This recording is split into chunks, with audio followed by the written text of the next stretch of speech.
And a very warm welcome back to Miami, to Miami Beach Marina, where it's day 4 of the Miami Royal Cup, the second event of the 52 Super Series, and we've been under AP for most of the morning. It's been very, very light, conflicting breezes early on. Stu, what do you think the prospects are for racing today? They sound good. I spoke to a couple of members of some of the shore team, one of the coaches, and they said it was looking good building in the bay, and they were expecting that to carry out to the course, and expecting at least get one race on, and time-wise, maybe two. Here's hoping. Anyway, let's have a look how things panned out yesterday. A good day of racing with Azura holding onto the top of the table, and a good win for Quantum Racing. This is how it went yesterday.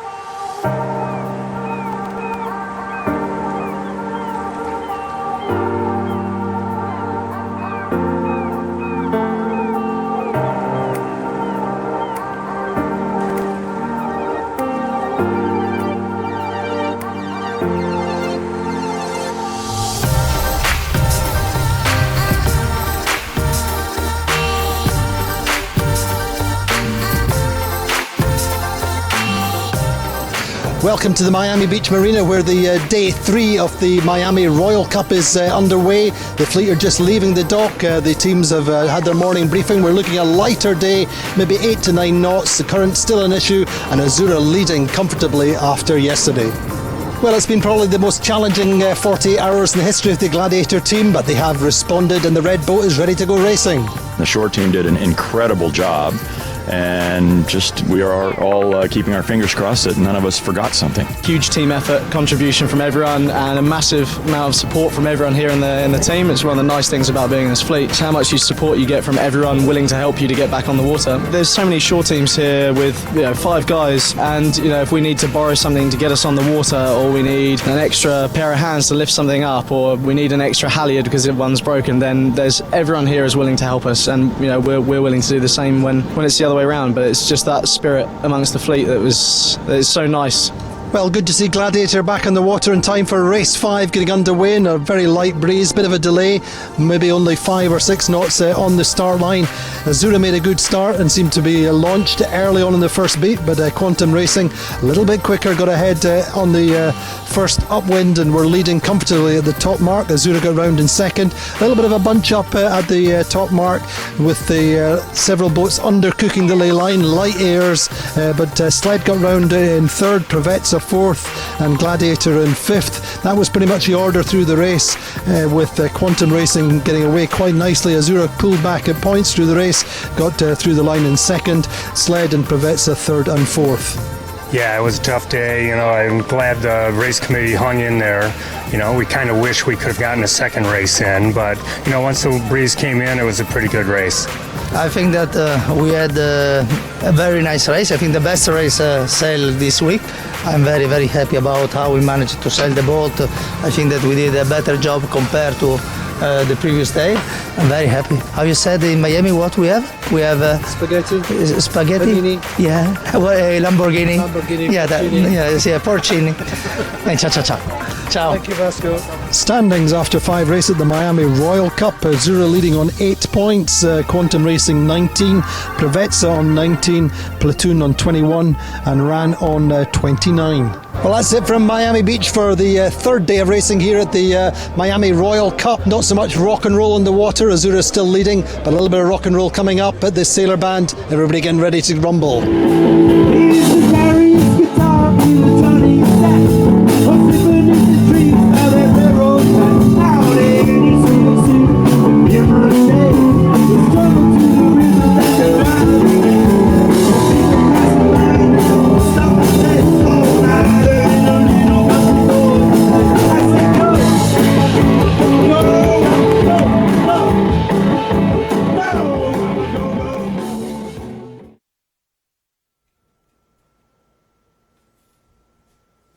Well, that was, of course, day 3 yesterday. One race we got away, Stuart, yesterday's Johnny B. Goods were Quantum Racing. Who's going to be the Johnny B. Goods for today, do you think? I wouldn't be surprised to see Quantum Racing continue again. We saw this in Key West, where they struggled a little bit early in the regatta, and then when the breeze got light and shifty, they really came to the fore and excelled. So I wouldn't be surprised to see Quantum Racing up there.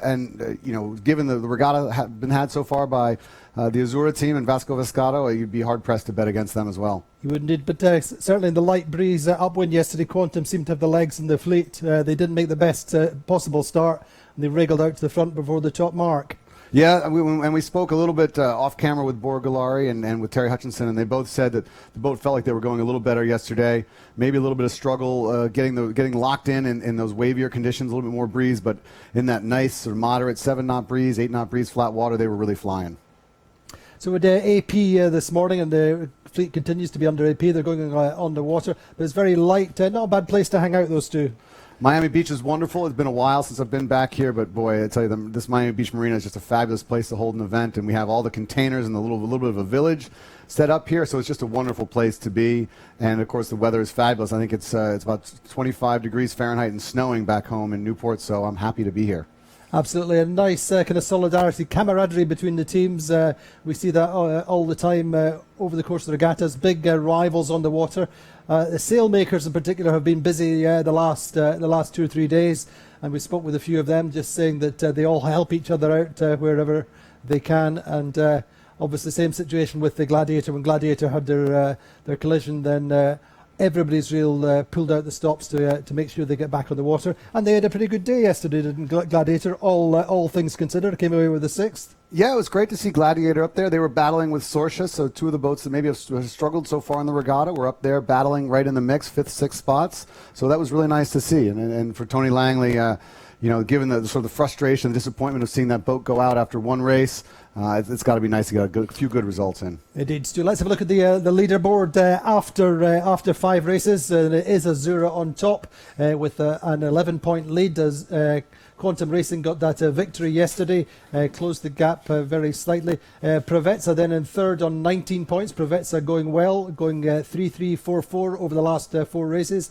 Platoon a little bit of a waiver yesterday, dropping to 7th. They actually pulled back a place on the last run, so they have some work to do. Ran Racing on 29 points. Berenosek 31. Sled, a good day for them yesterday in third with 35 points. Allegra, Sorcia and Gladiator. Gladiator, Stu, just explain the situation with the redress for Gladiator. Very, very simple terms, please. Sure. So we'll do our best. Because Gladiator was not at fault in the collision that took them out, they were given redress, which means they get average points. The reason you're seeing a DNC 12th there for the fourth race is the jury decided you can only get average points for as many races as you've sailed. So they've only competed 2 races, but when they complete a 3rd race today, hopefully, they will get average points for that 3rd race, the 4th race in the regatta. That's going to knock them down a little bit. So that's a bit of a floating point system there for Gladiator, because as their scores change, as they get better or worse finishes throughout the regatta, it can change their average and can really have an impact in their score. So we can see them move up or down quite a bit. Well, hard to move down from where they are right now, but they hopefully will be moving up for them. Good point. But anyway, let's hope Gladiator have a good day on the water.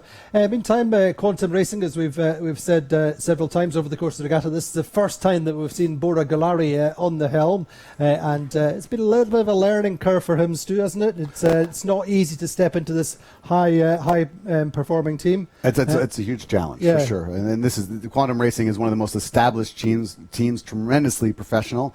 And to step in there, no matter how confident you are in your skills, you're going to feel a little bit of pressure. And I think that with the struggles they had on day 2, I think Bora felt a little bit like he let the team down. So I think for him, great relief to get a good result yesterday, and we'll see if he can continue that today. And we spoke a little bit with Ed Reynolds in particular about the reasons for bringing Bora Galari in. I mean, obviously they have a huge choice. The world is their oyster in terms of potential helmsmen. And hopefully this is Ed Reynolds. We spoke with him about Bora Galari. So Ed Reynolds said the hot seat for Bora Galari. I mean, what was the choice? What was the reason behind this choice? Well, when we knew Ed was moving to the Gladiator team, the word got out that we were going to be replacing Ed on the boat. So, a number of people, obviously, I think the team's attained a status level. A lot of people were interested. So, we tried to look at it, and, part of the thing with the Quantum Racing program, we have a number of agendas. It's not just here to win sailboat races. We do a lot of product development. We promote Quantum. The Super Series is very important to us. We think it's an important segment of sailing. And a lot of the same people have been in this fleet for a long time, and I know a number of the owners really would like to see a little bit younger, maybe another broader demographic. And, when you look at what Bora's done, he's sort of the millennial, kind of face of the millennial crowd in sailing, and more of a foiling guy, and a lot of people that follow Bora really probably don't have a big connection with the Super Series. So we thought, from a sailmaking standpoint with Quantum, he represents a number of products that are really important to us. He's a very competent sailor, and thought that we would bring a younger demographic into the team. He's also an aeronautical engineer. He's a really smart guy, a naval architect, aeronautical engineer. One of the things with the Moth class, he did a lot of his own development, and he's on top of things, and so, we figured Bora, he's got enough competency that we could get him up to speed here. There's not a lot of places anymore for pro helmsmen in the bigger boat monohull classes right now for those guys to get out there and ply their crafts. So, we looked at this as we knew it was going to be a little bit of challenge, not because he's not a great sailor. He is a great sailor, but he just doesn't have a lot of experience. And this is one of the few places to get this kind of experience. Percent in the hot seat. Then it's just about the small nuances on the starting line in particular, isn't it? For sure. And I remember speaking with Bora down in Key West, and one of the things he was trying to get a handle on was how far the boats coast in the pre-start, and managing that sort of that run time, the speed build, and also how you bleed speed if you're a little too early. So he said that was going to be interesting, and he said it was one of the things he was trying to observe in Key West. But and again, it's across the different wind ranges. You may have had a chance to learn a little bit in the up to 20 knots. Now we're way down in 6, 7, 8 knots, and it's a different animal completely. A different sea state, different animal for sure. So he's got some learning, but if anyone can do it, he can. I mean, Absolutely. Moth world champion, U.S. Olympian, he knows how to sail fast boats. Indeed, and as Ed Reynolds was also saying, a naval architect and an aeronautical engineer, he brings a lot to the party. He sure does. I think those who have followed Bora's career remember a couple of years ago when the foiling Moth was just coming into existence. He was one of the guys out there machining his own parts. He was heavily involved in a project to build a wing sail for a Moth. So this is a man who knows the intricacies of sailing. He's not just a good helmsman. He's a talented engineer as well. One of the activities for the shore crews, are one of the main roles among the shore crews, is the sailmakers. They really are the keeping the engines of the boats running, if you like, the motive power. They've been quite busy through the last few days. We've seen a few spinnakers blown, and there's been quite long hours for the sailmakers. We spoke to some of them over the course of today, just talking about their work through the last few days. My name is Gwenaël Le Guen, and I'm living in Palma. And you're a sailmaker for? And I'm a sailmaker from Provenza. And tell us, how's your workload been here at this particular regatta? So until yesterday was easy, but yesterday they break a kite on the only race yet from yesterday, and I had to repair during all the night. What does that mean, really? That means they break the tack part during the hoist, and that means they come here with 2 pieces of sails with the tack completely ripped, so you have to put back again, put some new cloth, sewing, and racing again. And how's your workload been generally at regattas? Are you getting more and more sails to repair? Well, most of the work is the spinnaker repair, because when they rip it, it's a long time to repair it. It's can be 6 or 10 hours. It's like a big rip. Yesterday, for example, I stayed maybe like 6.5 hours. When everybody else is partying? Sorry? Everybody else is partying then, and you're working. Yeah, exactly. So Was a lot of team as well yesterday, like Rand, they break a set as well. So the guy was sewing until this morning. But yeah, it's our work, you know. And there's a solidarity between the sailmakers from each team, or are you all friends, or are you rivals? We help a lot. So when we see some guys working with the sails, we just asking if they want more cloth or if they need more help or some material. No, it's really friendly work. And are you an independent sailmaker, or do you work for a sailmaking company? Or? No, I'm a freelance sailmaker, and I also follow the Provezza team for all the season, and I'm also sailing as well on other projects. Yeah, so that was Gwenel Le Guen, the sailmaker, French sailmaker from the Provezza team, and quite a number of the sailmakers have been working pretty hard over the last few nights, burning the midnight oil as we see. So the news from the race course is that the breeze is building. And we're seeing about 5 or 6 knots from the southeast as predicted. So there's hopes that we will get racing away, perhaps with a warning signal round about 2 o'clock. It's been a fairly slow build so far. In the meantime, the social media has been pretty active. If you have questions for us over the course of the lives or over the course of the regatta in general, post them on Twitter or also on our Facebook website. We've got we'll be trying to run Facebook lives after racing each day, try and get some insight into what happened on the water, what the moods are with the different teams, and really get a real insight, get behind the curtain of the 52 Super Series. But in the meantime, we're going to have a little break now. Just wait till we get under starters' orders for race number 6. Hoping to get 10 races away over the course of the regatta. But obviously that's a little bit of an ask, having lost one race yesterday. We'll see how today goes. But join us again in a few minutes when we get under starters' order for race 6.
Welcome back to Miami Beach, where race number 6 is under starter's order. So we're less than a minute from the start. We're going to join Stuart Strilley on the start line. Everything ready to go. Stuart.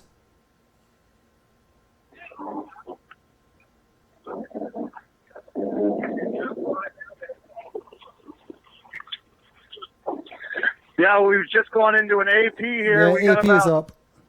35 seconds or so from the gun, and the PRO, Stuart Chitterley, decided he was going to take a break. I think we got a pretty significant race shift here, which is what we're seeing as we come off the line, and he just decided it wasn't going to be a fair start at that time with such a late shift. So he's thrown the AP up, but there is breeze out here.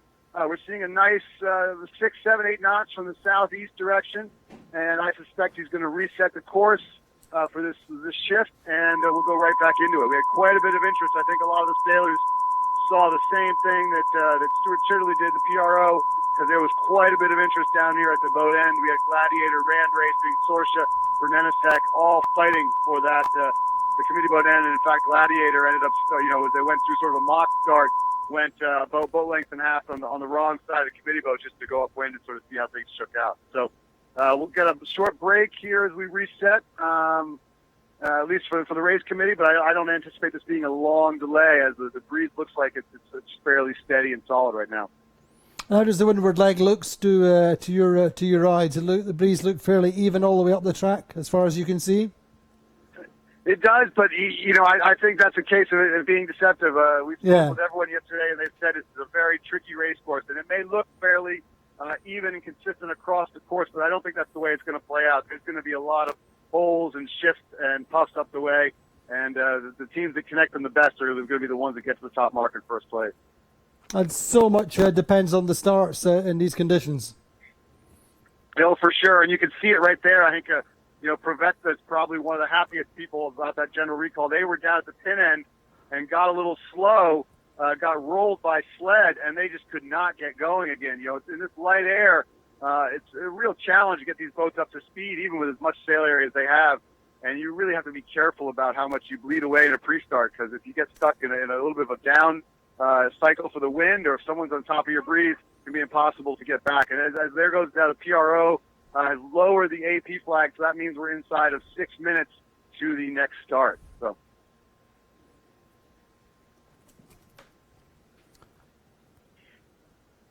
Did anybody look particularly sharp off the line that time, or was it look fairly even? You mean the line itself, or the fleet? The fleet in general. I mean, everybody was on the line, or was it a little bit scrappy? Yeah, well, it's really hard to say because everyone sort of pulled the trigger once the AP went up, and so people were crossing the line about 10 or 15 seconds still to go in the start. So not really a good indication of how everyone's going to line up. I think once the AP went up, they just put the hammer down and wanted to see sort of how they lined up and what the wind conditions were like. They weren't going to bother sort of waiting for the actual start time. And Stu, what did you see in the pre-start period? I mean, we always see different teams lining up with one another in the hour pre-start. Did you see anything of that, or just explain a little bit about that? How the teams pair off? What are they looking for? And what do they try to do in the period before they set up for the starts? Well, we've talked with a lot of tacticians, and I mean the calls from the tactician to the helmsman are often fairly straightforward in what they want. They'll say, we want to. They'll give sort of a general indication of where they want to start. And also then they'll talk a little bit about sort of where they want to be positioned relative to the boats that start around them. So you may, for example, want to start at the committee end of the boat, but you may want to be the leeward one of that group. And in light air, that's especially important, I think, because it is very hard to live on the windward hip of a boat that has a little bit of its nose out in front of you. You may also want to control the boat from leeward, so you may want to win the pin and, really own the left side. And we've seen Azura do that a number of races earlier in this regatta where they have won the pin and just controlled that left side of the course and not let anyone sort of get there ahead of them. So there's a lot of things. I think in that last start we saw, you can hear the 4-minute gun go there. Last start we saw a number of boats up here, Gladiator, Sorsha, Rand Racing, all sort of battling for the committee boat end, and they were mixing it up quite a bit. Rand Racing in particular was on port tack until about 35 seconds to go before the start. Meanwhile, some of the other boats seemed to relish a little bit of freedom. Quantum Racing had themselves a nice lane in the middle of the line. and down toward the pin. We mentioned Sled having themselves a pretty free run, and it may not be the favorite end, but if you can get off that line with good speed and no traffic around you, that's sort of a top 3 start, and then you have to sort of look what you can do with that. And the situation that Bora Galari's in, or the Quantum Racing team are in just now, what would be their general strategy in this situation? They don't want to really be going boat for boat on the line unless they really feel they need to, on the basis that we know they have good upwind speed in these light conditions in flat water. Yeah, I think if you feel that you have a speed edge in these conditions, I think the thing you want to do is you want to make sure you start with a little bit of space. You want to get away. You don't want to bother mixing it up too much and get yourself in a position where you're fighting in bad lanes for the entire piece. We saw them yesterday. They didn't have a great start, but they had some freedom. They had some clean air. That's right. They started more towards the boat end of the line, didn't they? Yeah, and a little bit late. I mean, not a great position, but they sort of rumbled, and they were able to sort of get on top of all the boats that went to the left side. Yeah. And they were in control of that pack halfway up the beat, and they dictated when the people packed back toward the middle. And that's a very powerful position to be in. Yeah, we may see something similar again, but that was obviously a strategic choice rather than a last-minute tactical choice, I would think. Anyway, let's see how it plays out. How's the breeze looking now? I think it's right here. It's very right. It's right on the edge of saleable for sure. This is 6 knots right now, maybe 7, but I highly doubt we're seeing a lot more than that. So these boats, set up for maximum power. You'll probably see some of the crew sitting leeward at times, if not all the time, and a tremendous amount of focus on precise adjustments of the sail trim and minimizing the amount of steering you do. Every time you turn that rudder, it's a little bit of a break, so it'll really be sort of vital that these helmsmen don't oversteer the boats in these conditions and really let the sails work and the foils work. So we were looking at Sorsha a few seconds ago, Peter Harrison's team, in their first regatta of the 52 Super Series season, with Nick Asher and Joe Glanfield pairing up at the back of the boat. They had a pretty decent day yesterday. They hung tough once they got themselves into a good position and had the speed and the fortitude to stay there, didn't they? They had a reasonable result for them. It kind of gets the monkey off their backs, if you like. Yeah, for sure. I think when you got to get out there and you think everyone else has got a little bit of an edge because they've been sailing more than you, it's tough. And I think you just want to get out and show that you have what it takes to hang with the fleet. And then once you know that, once you have the confidence that you can sail with them and don't have to try anything crazy to get past them, then you can sort of work on picking your way from 5th to 4th and 3rd and all the way up to the podium. So, Stuart, we're just coming up to, there's 36 seconds to go. Talk us through the start then, the last half a minute before the start of race number 6. Yeah, so we got quite a crowd down by the pin. 3 boats down there, Sled, Gladiator, and Brunelesec, all battling for that pin end. A little bit of a contrast. I think Platoon is going to win the boat end here very comfortably. Sorsha, Azura, and Provetz are all going to have fairly clean starts up toward the boat end, but the pin end is very crowded. We've got a Gladiator doing circling about. They were too early, so they're going to be a little bit. Now we've got the boats go off the line, and boy, that was early. I wouldn't be surprised if we see someone over the line there. Yes, we do. I see the X flag up there as an individual recall. You might see Quantum Racing heading back. They were poked out quite a bit. They look to be a little bit exposed, especially they were sort of the first of the boats among that lead group. Maybe they're clean because there's a boat behind them going back. So it looks like, oh no, and there's Quantum turning back. They are over early, along with appears to be Rand Racing. And then there's a boat down there, which I can't see, that's sort of blocked by Platoon here. It just seems to be stopped. We have another boat going back. So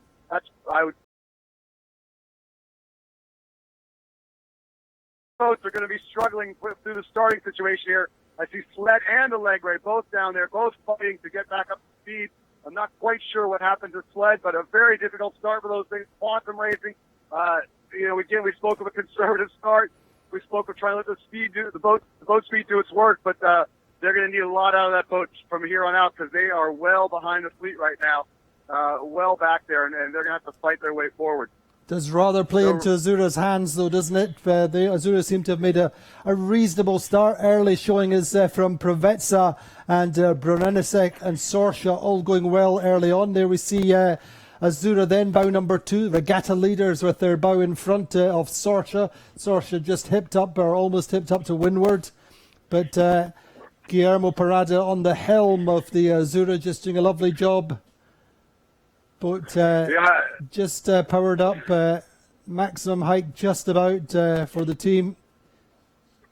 He spoke of, Vasco Vescado spoke yesterday of feeling like they need a little bit, another kick upwards in terms of speed in the light air, but boy, they seem to be going quite well now. I mean, Stu, we're really just replaying the off, start here. Just 1 second. We're replaying the start. You can see Quantum Racing in particular with just half a bow forward on Preveza and Azura and Sorsha just forward on the gun.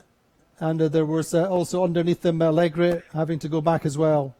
And Rand, they were all blanketed down at that pin end of the line. But here we are back live watching Gladiator. Gladiator had a pretty awful start as well. We're late and had to cross on port behind the fleet. So they're working out to the right just now. Meantime, Preveza and Azura seem to be fairly even on the leaderboard on the virtual eye just now, looking just now at Gladiator. Gladiator nicely powered up, but have got a lot of work to do after that start. So if you've just joined us, this is the first upwind of race number 6 at the Miami Royal Cup. We're on day number 4. Azura leading the regatta. Azura have made a fairly solid start in the top 3 off the start line. We have about 6 knots of southeasterly breeze, flat water. And we're looking at Tony Langley's teammate on Gladiator. Coming out to the right on this first beat. It looks like they've picked up a little bit of breeze out here, and the Gladiator boat seems to be going a little bit better over the last, 30 seconds or so. So maybe stepping into a little bit of pressure up here. Hard to tell what the favorite side is, but I'd say right now they are moving a little bit better than they have been. Platoon along with them over here on the right side of the course. Meanwhile, really a struggle for the boats in the back. Allegre and Quantum still looking quite slow back there. Just don't have the wheels right now that some of these boats have over here on the right side. Yeah, we're just looking across the fleet. Our angle, our transit shows us just going round the bow of Gladiator across to Azura and Preveza. And certainly our shot would tend to confirm what you're saying. Gladiator going quite nicely. Yeah, it's good to see all the crew out hiking. No one down to leeward, so they do have enough sail power, enough horsepower in the sails to get the boats going. I think that's also a function of the flat water. These boats, the hull shapes are so slippery that when they're not bouncing through waves, these boats can just accelerate and create their own wind. Create the apparent wind they generate upwind by just going so well. Really helps power the sails up and put a little bit of a keel in the boat. So do appear to be going well. I still like this right side at the moment in terms of wind speed. Tough to tell the angle, but relative to what Azura, even Sorsha in the middle, I think I like the speed being shown here by the Gladiator team. Yeah, Sorsha lying 4th on virtual just now. Rand Racing, or the virtual shows them up to 3rd or 4th as well. They've clearly got some breeze and managed to wriggle off the start line. But we're still looking at a battle between Azura and Brunellasek for the leadership just now. Our high shot from the drone showing Gladiator and Platoon have split away from them, but Ed Baird, the tactician on the Gladiator, clearly likes this right side. It's the best he can get just now. Seems to be digging into a little bit of a knock perhaps. Bow just coming down momentarily. We'll see whether they stay with that. Yeah, the virtual now showing again, as you say, to this right side. They had such a terrible start, but they really do have good wind pressure on this right side, going fast. And we'll see setting up for the tack just now, Stu. Yeah, I think you recall that ships maybe has come in here, and now they have an opportunity to head back. And we're not far off the ley line. I don't think they're at it yet. We got a ways to go still, but this is a good chance. I think when you get this far separated from the fleet, you're looking for any excuse to point back toward the middle and reconnect with the fleet. There's no reason to sort of string it out too far on the first beat, especially when you have 4 or 5 boats that struggled off the line and are well back. You don't want to give those positions up with a rash maneuver this early in the race. Yeah, they're going well at the moment. Certainly top 3, top 4. Just lost a little bit through that tack, a little bit of bounce there on the gentle swell. But it's a 1.45 mile windward leg, relatively short, compact course for a 5 to 6 knot breeze. So it could be reasonably busy for the top 2, top 3, top 4 boats at the windward mark. As you see there on the screen, if you have questions, do post them on Twitter at hashtag. Their hashtag is 52 Super Series. We'll try and answer them over the course of the race. So, Andy, I'm seeing the first of those boats, that top left pack, starting to come back. I'm not sure if that's Azura or Brunello coming back our way. I think that's over here. That's Brunello coming back towards us, and I think they're still leading from Azura. Question from Colin on Twitter: how do the boats get moved to different regattas? Well, it look very much depends which regattas we're talking about. In Europe, quite often the venues are relatively close together, so the likes of Scarlino to Porto Cervo in Sardinia, the boats will be delivered under sail with a set delivery sails by the shore crew. The same between, for example, Puerto Portals in Mallorca and Menorca.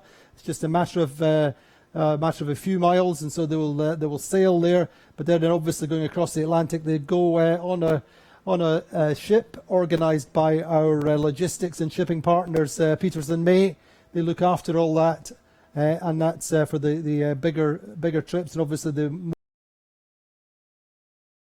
from Key West up here to Miami. A number of the boats have been based in Florida since before Christmas, and did a little bit of training pre-season. And that there's a little quantum racing camp just in the back end of November with the Interlodge, Gladiator, Platoon and Quantum. But to say otherwise, in the longer distances, the boats go on a ship, on a cargo ship. And indeed, as soon as we finish here, the boats will go on the ship and head over to Scarlino, where we race in May, and then in June in Porto Cervo. Not like they did it back in the day, Randy, right? When you were out there traversing oceans on race boats, huh? That's right, yeah. But yeah, I mean the fleet, the Grand Prix fleet really has evolved, and the bigger deliveries are done on a ship. I mean, those familiar with the TP52 class history will know that the boat was named for the race from Los Angeles to Hawaii, but it has evolved into strictly a buoy racing machine. And these boats, you know, they don't really have anything set up to go in any sort of great distance, and just day racing here. So it would be a big ask to sail these boats any sort of significant distance.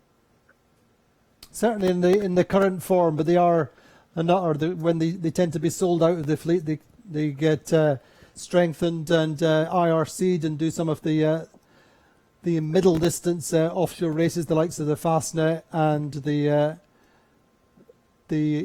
Sydney Hobart, things like that. There are a number of the 52s then go on to do things like that, and the Caribbean 600, but they are turned into more offshore moded boats, obviously. Yeah, well, they're tremendous platforms. I think anyone that's had a chance to sail these boats will agree. It's the size is really, really great. It's sort of a nice size where it's not overwhelmingly powerful, and but the boats are really a great tool for sailing. When you get on board, you feel like you've got a boat that you can really push, and will sort of push you to your limits, whether it's inshore or offshore. So it's no surprise these boats are now well into a decade plus of existence and still viable as race boats. They are really a great sort of size range and a great platform for sailing. So just looking down the first beat, just watching Gladiator crossing ahead of Quantum Racing. Quantum still have some work to do. They're presently in 8th place after having to restart over the start line early, and that cost them tens of seconds to get back. In the meantime, Azura just keeping a cover on Preveza just now. Azura in the top 2, top 3, that's all they'll be wanting to do. Obviously, they'd love to be leading, but I think Vasco Viscotto will be just keeping it nice and tight, sailing the fleet And as he said yesterday, or as Terry Hutchison it was said yesterday, as soon as they got in front, it really was a relatively simple case of covering, keeping between themselves and keeping themselves between the mark and their opponent. Andy, I'm watching Gladiator coming across here, and they're about to sort of enter the sphere, or the orbit of Azura and Preveza. It looked like they're positioning themselves quite well. In fact, they're going to roll into attack here. I think they're going to be about if not in front of Azura there. So things are working out on the right side there for Tony Langley and his team. That's right. We've just seen them tack just underneath Azura, I think. Just will lead out towards the starboard tack ley line. But we have only 5 or 6 meters between the two of them on the virtual. Just looking at the virtual now, pretty much bow to bow. Platoon have got themselves up to third, or second or third, just coming out as we see towards the starboard attack ley line. Platoon look to be over it just now. Ran Racing coming in from the left of our screen, pretty much on ley line. Sorsha going well once again.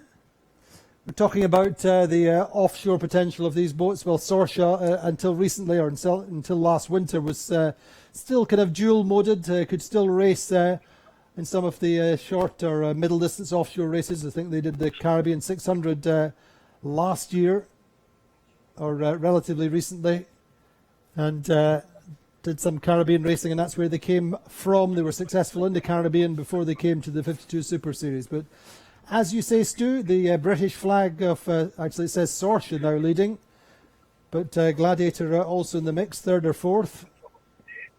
Yeah, and we've got Azura. Looks like they're going to try and get underneath Sorsha here and take that shy ley line.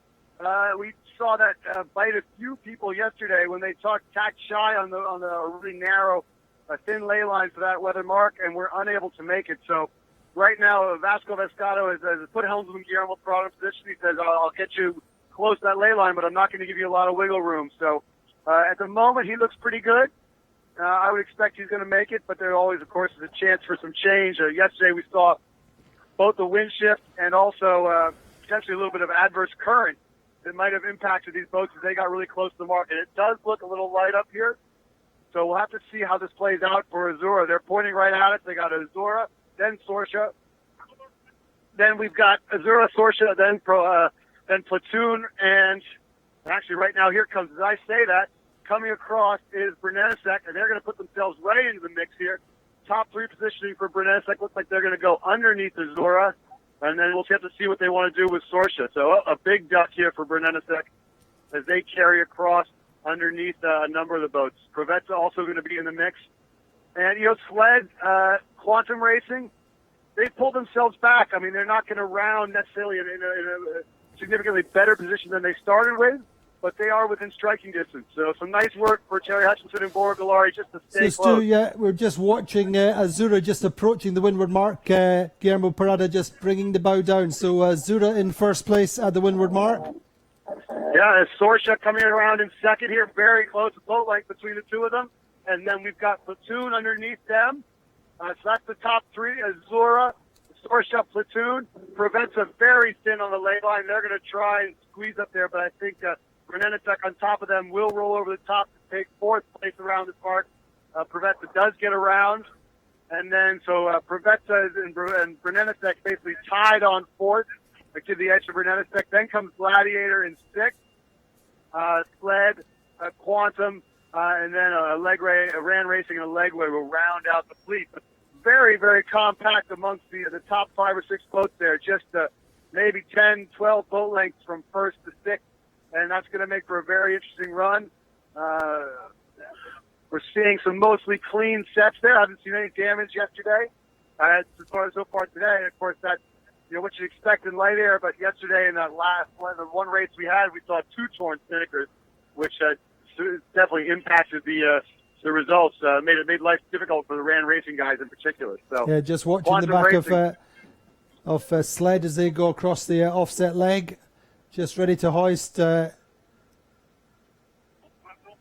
all the pumps engaged in the hoist. Quantum Racing with a very aggressive set. They set when they were a third of the way down the offset leg. You can see no problem carrying So it. So it indicates the Terry breeze Hudson is quite pushing. right if they can set on the offset. Yeah, it's an indication. It's also an indication it's fairly light, too. I mean, they were really strapped in here, but I think you're right. I think we're probably dealing with a little bit of a right shift. Quantum Racing set it, and they're going to jibe away. So, that if the breeze is right, then the advantage tack going downwind will be port.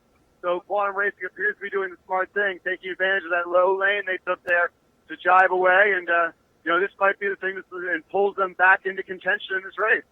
Of course, it can work the other way, but you have to be impressed with sort of the mechanical way that Terry Hutchinson and his team made up ground on that first heat. They did exactly what they had to do, which was get themselves in touch with the fleet, and now they see an opportunity to potentially make a pass. They've taken it. So right now it looks pretty strong. They've got good speed, and I think if we do see if it was a right shift, indeed a right shift, they're going to be the ones pointing closer to the leeward mark than the rest of the fleet. Yeah, meantime, Azura and Sorsha still fairly comfortable up in front. About 50 metres or so between Sorsha and Platoon. So, I mean, considering Gladiator seem to be nicely in the mix and the top third of the beach, they just dropped on the final approach, didn't they, Gladiator? Yes, I'm not quite sure what happened there. I mean, they were looking quite strong, and the top bit of the beat just didn't work out for them. Yeah. I think it looked like it might have been a case where the right came in well, the left came in well. We did see Bernadette come across, basically bow to bow with Azura. They had to do a duck there to get behind Azura. So maybe it was a situation where the top left worked out, and it just didn't play out well for Gladiator those last little bits. But that is the way this fleet goes. You can't sail three-quarters of a first leg, or a good three-quarters of a first leg. You need to sail an entire first leg to round this around the top mark in the top three.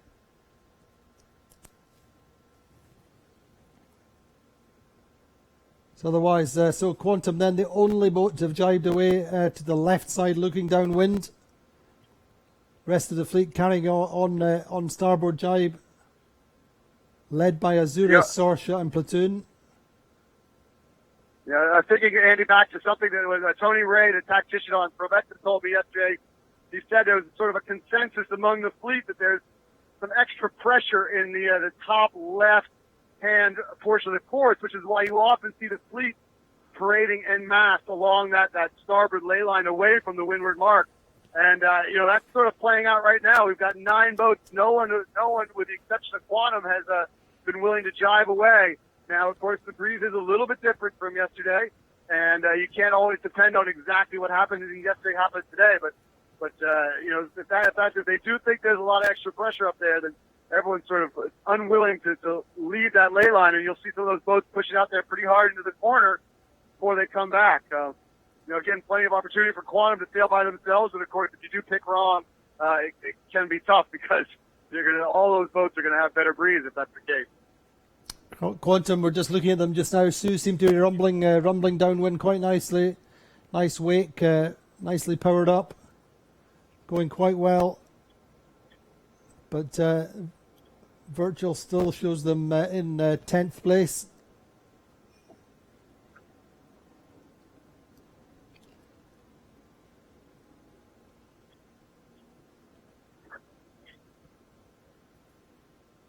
The question we'll have to ask Terry Hutchinson after the day was, when he made the decision to sort of jibe around that weather mark. I mean, once you set the spinnaker like you did on the offset, you're sort of committing yourself to the low lane, which can make it difficult, especially in light air, to hang in a parade. So, once he made that choice to make the aggressive set, he was sort of locked into probably being the first boat to bail out of that parade and head away on port tack. Terry is generally the sort of person that thinks these things well ahead, so I don't think he would have made that call for the aggressive early set on the offset leg unless he was confident that he wanted to also jibe shortly after they rounded the mark.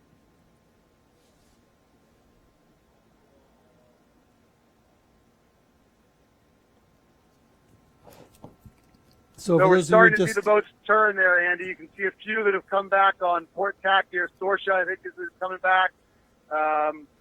Azura, I guess looks like maybe Sorsha and Azura have both started to come back this way. One boat still going out. I would guess that, I don't know, it's not going to be sled. I'm not sure from here. Long way off. But at the moment, the virtual shows Azura with a lead of over 70 metres. And Platoon and Sorsha about at exactly the same distance to the next mark, about 70 metres behind Azura. Each of them pretty much about. We can see them there. Platoon left of picture. Another question, I think, coming in for us from Facebook or from Twitter. If you have questions, we'll do our very best to answer them. What's the price tag of a sail-ready TP52? Well, there is a question. Are we talking new or second-hand? But in general, the build cost of a 52 is somewhere around about 2 million. And then it depends what sails you put on, and all the hardware is getting more and more refined, more and more expensive.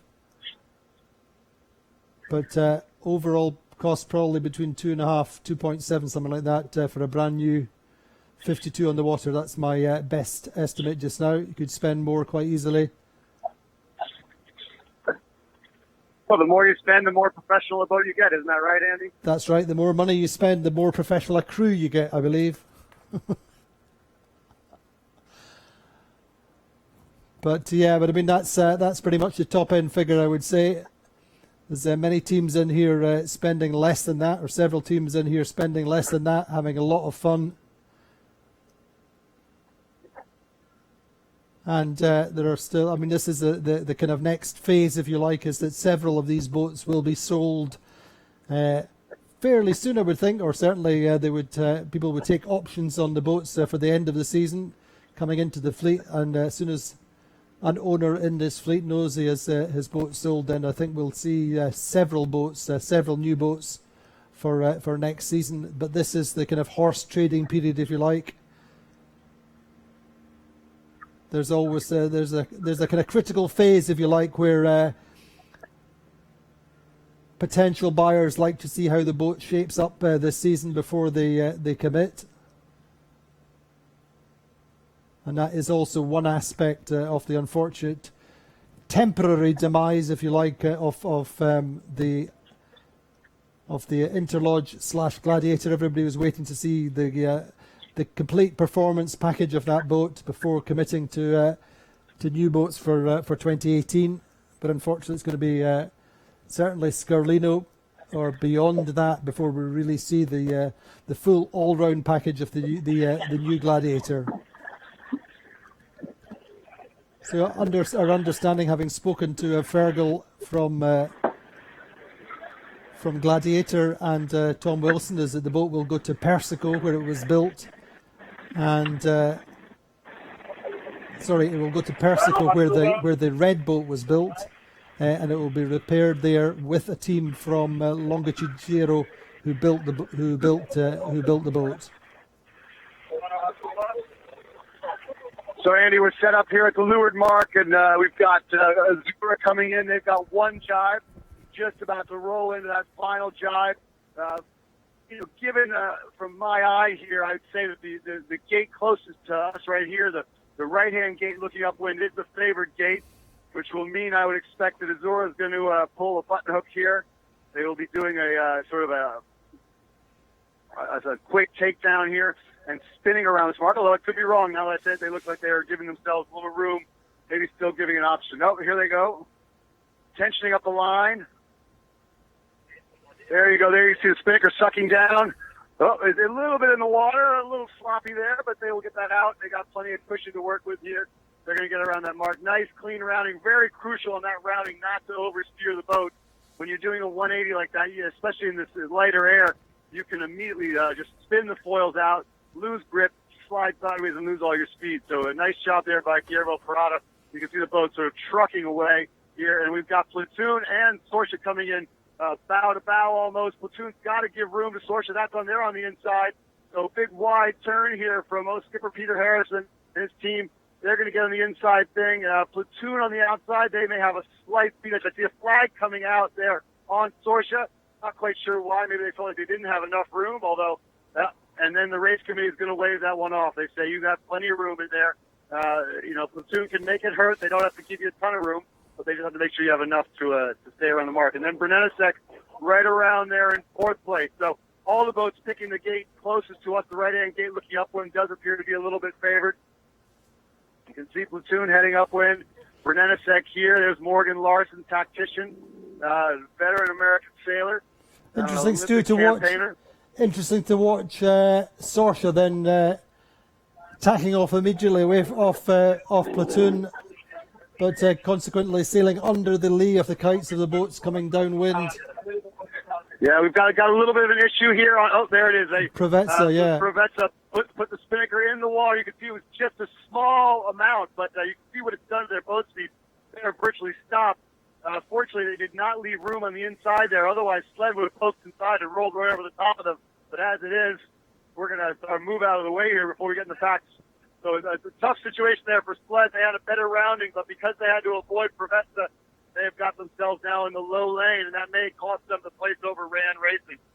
You can see how crucial these mark roundings are in this light air. You're not likely to see the sort of catastrophic failures we saw on the first day, but even a small mistake can be a real tough go for the crew as you try to get the boat back up to speed. There's the sled team. Veteran jib trimmer Robbie Naismith grinding in the spinnaker there. So Sorsha seemed to have got away quite nicely, Stu, from that mark going out on starboard. We're just watching. We're watching Azura tacking back onto starboard with the Brunelesek just to leeward of them. Yeah, they look like they did this. But the thing they did, the only thing they really could do was to get around that mark, and then they when they had Platoon beneath them potentially with better speed, and rather than get into a sort of a little pitching match right there, they decided to bail out and sail clean race. I mean, so far that's really worked for them, sailing their own race, not worrying too much about the other boats, and no reason to do that now. So that's quite. Potentially some calls of a course change here, Andy. We might check the. We're just watching in replay, Stu. We're just watching Azura coming down with their kite going down the hatch, just the clue dragging momentarily. Bowman pulls out of the water and just helps it down the hatch, generally taking about 5 to 6 seconds on a full proper mechanical drop there from full hoist to down the hatch. See, when it's working perfectly, that was not quite perfect, but done the job for them, and they're presently over 100 meters ahead of Platoon, Brunelesek and Sorsha now bow to bow.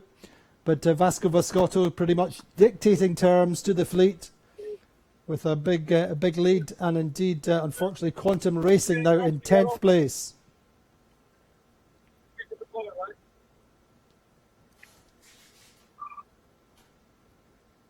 Platoon working to weather of Sorsha, more towards the right. We saw them splitting at the leeward gate. Or Sorsha, I think, going down that left-hand mark, looking upwind and going out to the left. May just have lost out a little bit to Platoon.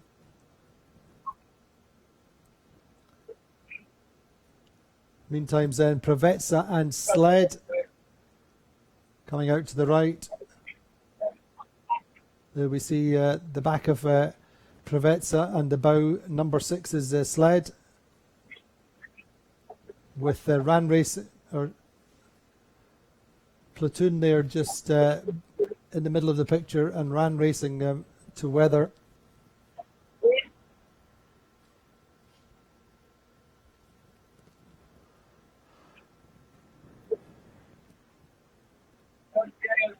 So we're seeing the right side here work out so far on this speed. So it makes you wonder what didn't work out for Quantum over here, and I'm wondering if it wasn't something of a progressive right shift down that beat, and they just got into it a little too early, and the other boats that waited were able to sort of get the tail end of that shift and take full advantage, because Quantum definitely suffered on that run, dropped themselves back to 10th place, and they once again have quite a bit of work to do to get themselves back in touch. There's only so much you can ask out of these speed teams, especially in the racing at this level. Coming back twice in a race is maybe too much. That's right, Stu. Seems like there's a little bit more breeze, maybe 8 knots, something like that. Looking at the pictures we're seeing just now of Preveza going upwind, certainly more than there was on the first round. Yep. A little more, and I think it may be over on this right side as well. I mean, I'm seeing sort of beyond Preveza there. I think that's Azura, and they look like they look to have the most breeze of the entire fleet. You're seeing less of the freeboard on the leeward side there. The boat's really powered up and, chomping through the waves.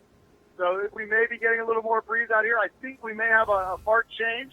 A little hard to tell. I wasn't focused on that, but I think we have a mark change here. So maybe there is a significant right shift, and Stuart Chidley has decided to bring the fleet over to the right side a little bit to make sure the beats and the run stay square.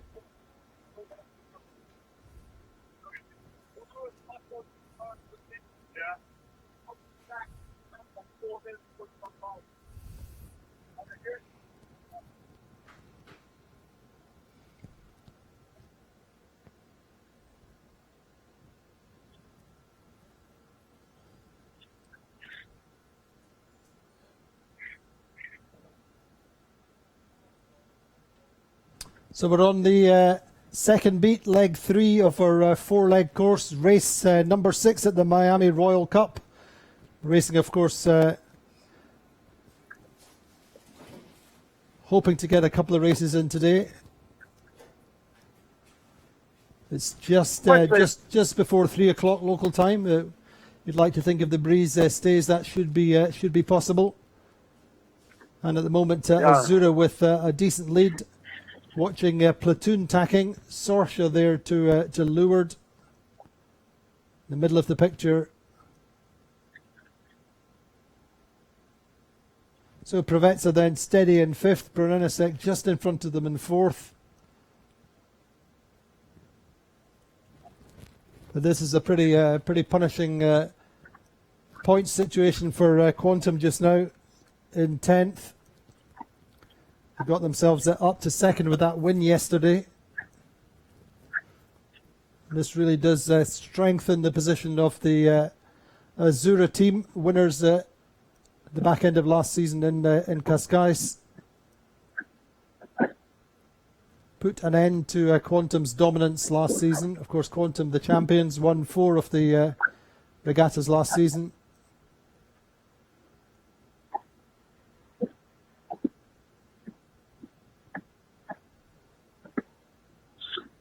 Andy, I'm curious if you could give me an update give the readers update on Gladiator. Looking across here, they are sort of the boat that's coming from the furthest left, leader of that group on the left.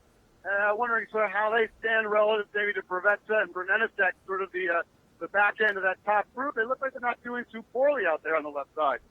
Yeah, I think that would be Ran Racing probably coming in. We'll just fly over there. Gladiator there. I think the next over would be Ran. Ran seemed to be flipping between 8th and up to 6th momentarily. Yeah, of course, the minute I say that, then it looks like Sled just got crossed by Gladiator, so perhaps that confirms it. The left not exactly working. Sled just crossing Gladiator, yeah. Sled ahead of Gladiator for sure. And Gladiator dropping to 8th for us just now. But the breeze seems to be strong on this right side. Azura crossing back in front of Sorsha, and I think Vasca will just get out to the starboard tack ley line or get close to it. I suspect that Vasco's not going to take it all the way. He's rolling into attack right now. A little early to get to this ley line, especially you don't want to give up too much leverage on that in that top left corner. Exactly, we're live on board with Preveza there, just watching Tony Ray looking down to leeward, just monitoring the situation with the boats to his left to leeward. Looks quite happy, just talking with the helmsman Peter Holmberg.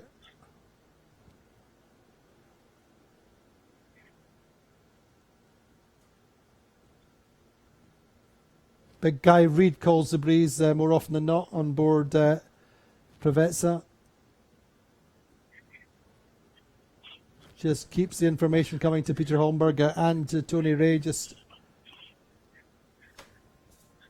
as the pressure builds and falls.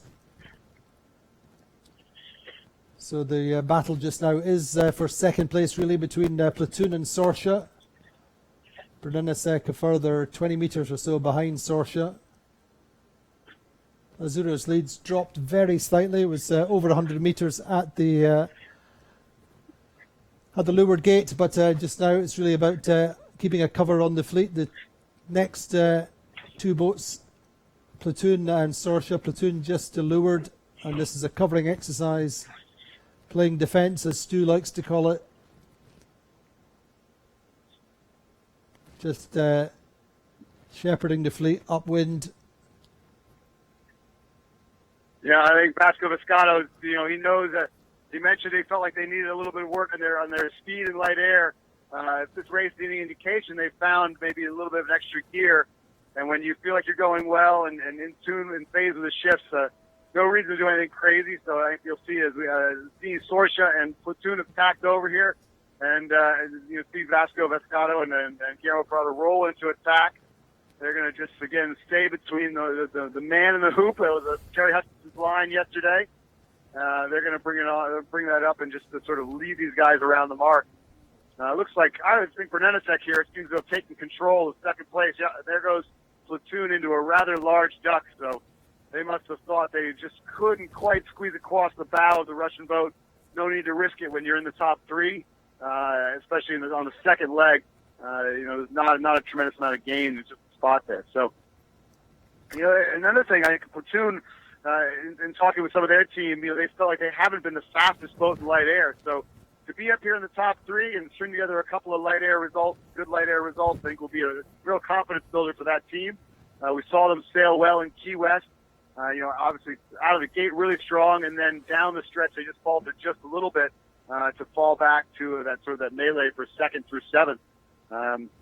So nice for that team to see them going well. I'm sure Harmony Spirit is going to be very happy to see that the boat has been sort of matching up wind here with some of the top light air boats. Indeed, Stu, but also credit to Morgan Larson and the team in Brunelesek are having a steady race, just picking off boats, sailing the shifts nicely, sailing fast, getting themselves up to second place. They've got through Platoon and Sorsha. Yeah, it's been a long regatta for Brunelesek, right? We've seen them show this before. Great speed, good decisions around the course, and then one fatal error has undone them. So, and that's been the case for a number of races. I think if they'd had some of those self-inflicted wounds, they would be right in the mix for second, if not higher, in this regatta. You can see Azura going around here. I would suspect they're going to have the spinnaker set and drawing before I think Brunelesek gets to the weather mark. So very solid lead for the Azura team. It's going to be hard for them to fritter that away. All right, so here we go. We're going to see Brunelesek coming around here in second place, followed by Platoon, and then Peter Harrison and Sorsha. Great race being put together here by the Sorsha team. Real confidence builder there. So there goes Brunelesek. They're around in second. Platoon back of them by maybe 2 boat lengths, and another 2 boat lengths to Sorsha. That's the top 4, and there's got a bit of a gap between them and fifth place, which looks to be now sort of a battle between Preveza, and I know it looks like Preveza is going to be fairly comfortable across coming in there in fifth. We'll see. We'll get on Sorsha there as they go. It's a great sort of graphics job on that boat, of course. There's a nice sort of graphics competition between Platoon and Sorsha. Really good to see the owners step up in that way. So here comes, as we turn back here, if you guys will turn back this way, I think towards the, back towards here, as we go. Oh. Yeah, we're just watching the back of Sorsha. Sorsha go round the offset marks too. Good race for them, just chasing Platoon, but also credit, as I said, to Brunelesek. Brunelesek, 4th at the top mark, first time up. Got themselves up a couple of places. Yeah, and so coming into your screen now, you're going to see Preveza there in 5th. And they're going to be followed by Sled shortly in 6th. and then we're going to have Rand Racing and Gladiator overlap as they approach the mark, rounding out the top 10. In a little bit here, you're going to see Quantum and then Allegre coming into view. Given how the last run turned out and how much advantage there was on the on the right side of the course, looking downwind, continuing away on starboard, I expect you'll see a fairly systematic parade here as the boats go around this mark. Everyone's going to set and just sort of make a beeline for that left-hand corner looking upwind, make a beeline for that corner, and then just pick the moment when they feel like they can come back. And that's the crucial decision of this run. Maybe how you pick your jibe back, when you look around, it's based a little bit on the wind and, of course, a lot on the boats behind you. You want to make sure you have a clean lane. You want to make sure you have the option to, to jibe and sail for a little bit. Too many maneuvers. So, Stu, just a few words about the RAN Racing Team performance so far this regatta. We're at race number 6. They're very much mid-fleet, considering in Key West they're one of the top teams.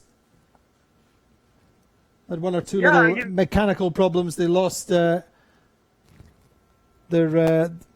kite in the second race, wasn't it? They ended up with an 8th in that race, and then had another problem yesterday with their 10th. Yeah, well, I guess again another kite problem. They ripped the tack right off the kite on the hoist. They weren't in a great position to begin with in that race. They struggled a little bit there, and were sort of in the second half. And then once they tore the kite, basically they was relegated to last place. So a tough regatta so far for Rand. It is a Vrolic boat, and the conventional wisdom is that those boats are a little bit sticky in lighter air. But you would have expected maybe they would have had a chance in the heavier air to jet away. I think that we could all make a bigger deal of that, and I think that maybe is something that plays into the psyche a little bit, is sort of thinking about the strengths and weaknesses of the design. These boats are all so close, and I think if you sort of match the performance of these boats, comparative even to a more standard one design class where everybody comes with the same mold, you probably see that there isn't much of a difference. I think these boats are all very close, and the designers have found that the differences between the boat are very small, little nuances.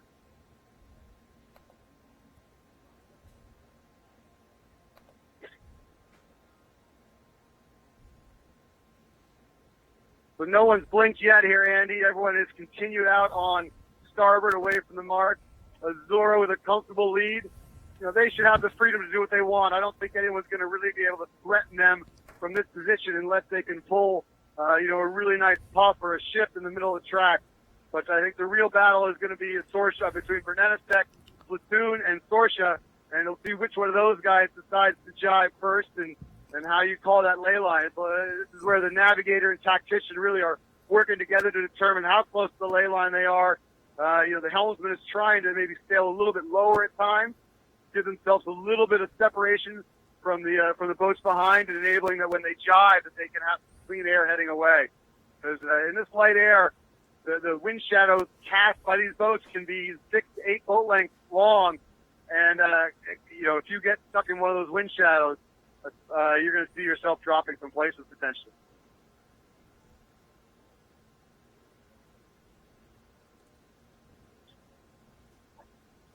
So yeah, pretty even between Bernenasek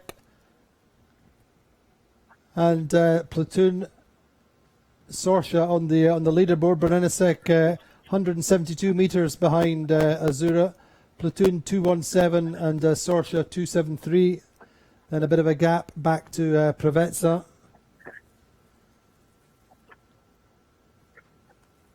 Preveza continuing their steady sailing. They haven't had a finish better than a third or worse than a fifth in this regatta, so that's where they are right now. I'm sure they would love to break out of that rut and break out of that groove though, and get themselves get a win or a second, and maybe see if they can separate from that group of boats that appears to be fighting for second place in this regatta. At this stage, you think you're going to be depending on Azura to make some significant mistakes if you'd like to see a chance at winning the event. With the way they're sailing and the way they're positioned in this race, they're going to be really hard to touch. Indeed. Maybe we could have a very quick look at the projected points table after this race as it stands just now. Maybe our friends at Virtual Eye could show us that, but for sure Azura extending their overall lead. Quantum will lose out slightly, and as you say, Preveza nice and steady I think would move up to indeed second. That's their projected points table. Azura would be on 9 points, a 15-point gap to Preveza, and then Platoon would be on 27 points, Quantum on 28, and Brennesek 32. So things very, very much moving in the Azura direction as we look into the final day of racing tomorrow. I think we'll get probably one more race today. Well, that's a nice gap for the team from Azura, which came to this regatta not having won a race this season and having underperformed, you would have to say, in Key West. They really do have the bit between their teeth just now. Getting some a flurry of jives here on the water, and Azura was the first to go over. I don't think anyone's too worried about that. Gladiator, who was next, they were the broke away from sort of the backpack. And then you had Sorsha, Platoon, and Brennesek all jiving virtually in sync. So they've all, no one's sort of giving anyone any leverage there. It does look like they're in actually a more pressure than maybe we've seen to this point in the race. The boats look like they're going along quite well. A little bit of heel to them, and maybe potentially again some of that right shift coming in as the boats sort of seem to be pointing down toward the finish a little bit. Indeed. Meantime then, Azura closing to the finish. This would be their third win of the regatta so far. Have finished no worse than second, as say 9 points from 6 races. That's pretty impressive numbers, Stu. Yeah, I mean, when we go back to Key West, I think the winning boat there, Quantum, was averaging over a fourth in the 10 races we had there. And Azura, they're averaging, 1.5 points so far per race? That's it. A remarkable performance by the Italian team.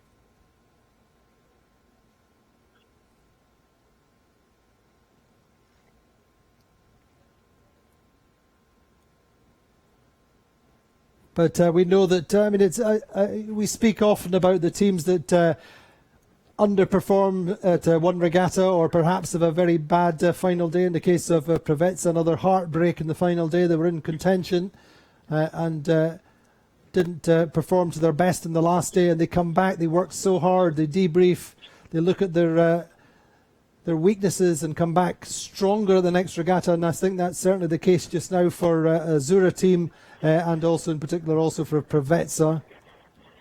And they will be the top 2 teams after this race on the leaderboard. Yeah, if you think of the strategy that you need to bring into one of these events, someone goes out and pulls a regatta the way Azura is doing right now, there isn't much anyone else can do about it. I mean, if they continue to sail the way they've sailed so far, they're going to win this regatta going away, and they're going to head over to Europe with a handy lead in the overall standing. But I think you have to look and say, as they've all said, our goal is to come out there and get fourth, thirds, and fourths and fifths. You get a string of those together, you'll win some regattas. You'll be on the podium in others, and at the end of the season, you'll probably be right there for the overall standing. So, someone like Preveza's been able to do that. You got to hand it to him for having a steady regatta so far, avoiding any potential issues. And even yesterday, when they tore Spinnaker, the crew was able to get things rolling again and not cost themselves any spots. They were fourth when they tore it, and they were fourth across the finish line. So some steady sailing here by that team. So nice drone footage of Azura then as they come down the final third of the run, heading towards the finish line. So then the 2 sister ships built from the same mold, Brennesek and Azura. Azura first out of the mold, and then Brennesek came a little bit later.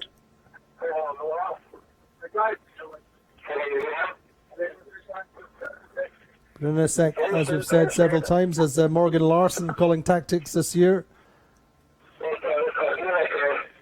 Pretty cosmopolitan team, but a very strong Italian flavour on board, with Michele Avaldi sailing as strategist and project manager. Francesco Mongelli, the young navigator.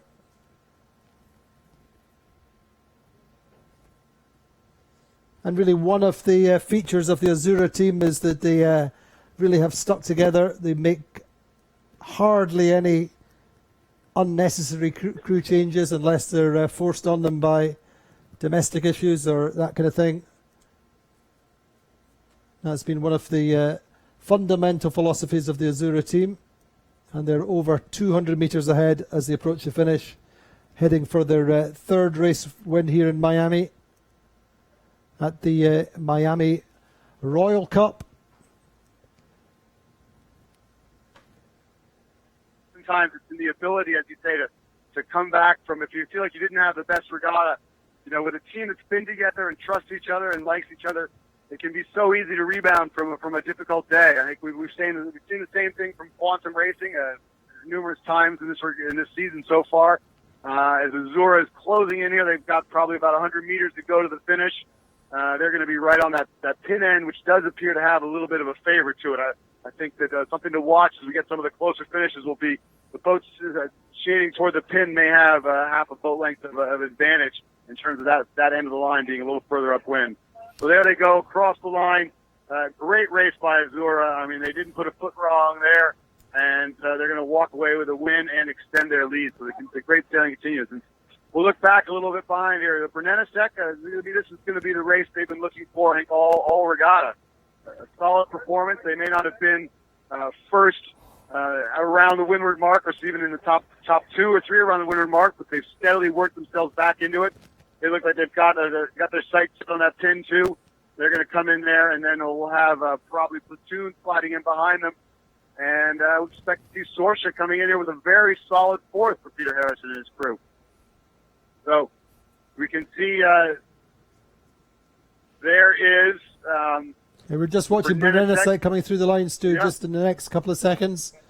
Yeah, there they go. They're getting across there. We have a nice drone shot, just nice high aerial shot of Brennensec coming through the line. Vladimir Lubomirov's team, Russian flagged, supported by Gazprom. And then Platoon coming through, bouncing back from a 7th yesterday. Yeah, and then we've got Sorsha. They're going to slide in here. It's going to be Peter Harrison's best result of this young season. I'm sure that team's going to be pretty excited about how they were able to put this race together. They were, they took advantage of a good start, played the first beat well, but then they were able to hang, and that's, probably the most comforting thing, or the thing they're going to draw the most confidence from, is the fact that when they were up with the top boats, they didn't get dropped, didn't get passed, and didn't find anyone sliding past them. And there goes, you can see Preveza now diving down toward the line. They're going to claim a 5th. Solid result, as you mentioned. I think if we look at the overall standings, that will probably bump them up to 2nd. And then Sled will be sliding across here in 5th. So still a battle back here behind them. A Gladiator, I think they've got a comfortable handle on 7th. But then we've got Allegre, Quantum, and Ryan Racing that are all fairly close to one another. And it's going to be a bit of a battle to see who gets the 8th place here. And, you don't often get too excited about that, but a point is a point, and you can only get it tape wherever you can. So we're just watching Gladiator, then the Red Hull, Tony Langley and his team. 2nd day back with a red boat. And coming through the line now. Yeah, right now, Grand Racing, they're soaking down. The kite is just hanging there. They're just going to drift across that line. They're going to make it. They're going to take 8th. Quantum diving. Allegre diving, going to be very close. I believe it's going to be Quantum by maybe a quarter of a boat length. So Quantum's going to get 9. Allegre will get 10. Very, very, very tight.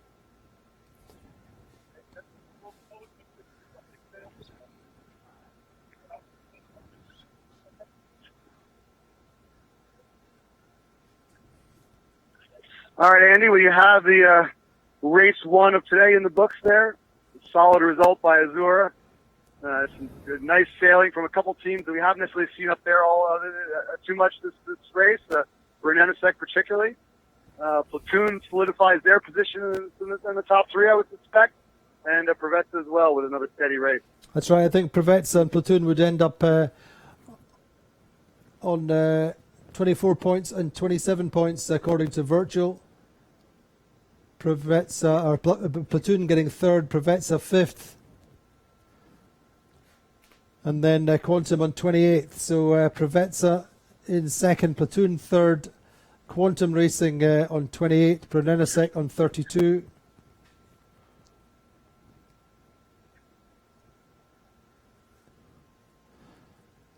So just looking at the race results, I think, hopefully coming up on our long. So our standings just now: Azura then on 9 points, Pravetsa on 24 points, Platoon on 27 points, Quantum Racing dropping from second to fourth on 28 points, Brunellasek 32, Ran 6th on 36, Sled 42, Sorcia moving up to 8th on 42 points, Allegra 48, and Gladiator on 51. Again, that redress for Gladiator still to be sorted out, still counting 2 12th places, but Gladiator starting fairly well in that race, fading to their 7th. But all credit to Azura, Stu. That was their race pretty much from halfway up the first beat. Yes, well, I mean, they started well, and then, of course, they benefited from the fact that a number of the boats that started around them were called over early. I think Quantum in particular had a nice position on Azura off the line, but they were just a hair early, so they had to go back. And once that happens, the entire lane clears up for you, and next thing you know, you've got a clear racetrack, and give Vasco Vescado that much room, and that team, the veteran team, they're gonna make it hard to get past them, and that's exactly what they did. They sailed very solidly from there on out. I think that for the other teams, Gladiator team looked good. They had it going well until the last 200-300 meters of that beat, and then I have to replay the tracker there to see sort of what went wrong for that crew there. And I think Quantum Racing, of course, they ground themselves back into position at that top part, and then it was the decision to jive away on that run, which I think really sealed their fate. They just couldn't come back again. Indeed, just waiting for to roll into the next start. I think, Stu, if you can still hear me, looks like the breeze is staying up. We shouldn't have too many problems rolling into a second start. I know you're not the principal race officer. That is true. We share a name, of course, with proper Scottish spelling, but I will leave those decisions up to people much more qualified than myself. But yes, the breeze looks just as good as it was when we started, perhaps even a little better. Water's looking just a little bit darker. And so I think we'll be right into another race. Good. Well, thank you very much, Stuart. We will wait, and I think we'll have a little bit of a break just now, and join us again in a few minutes when we go into race number 7 of the Miami Royal Cup on 52 Super Series TV, powered by Quantum Sails. Join us again in a few minutes.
Welcome back to 52 Super Series, powered by Quantum Sales. We're live from Miami. We're less than 1 minute to go to the start of race number 7. We're going to go straight onto the water with Stuart Strilley. Stuart, how's it looking?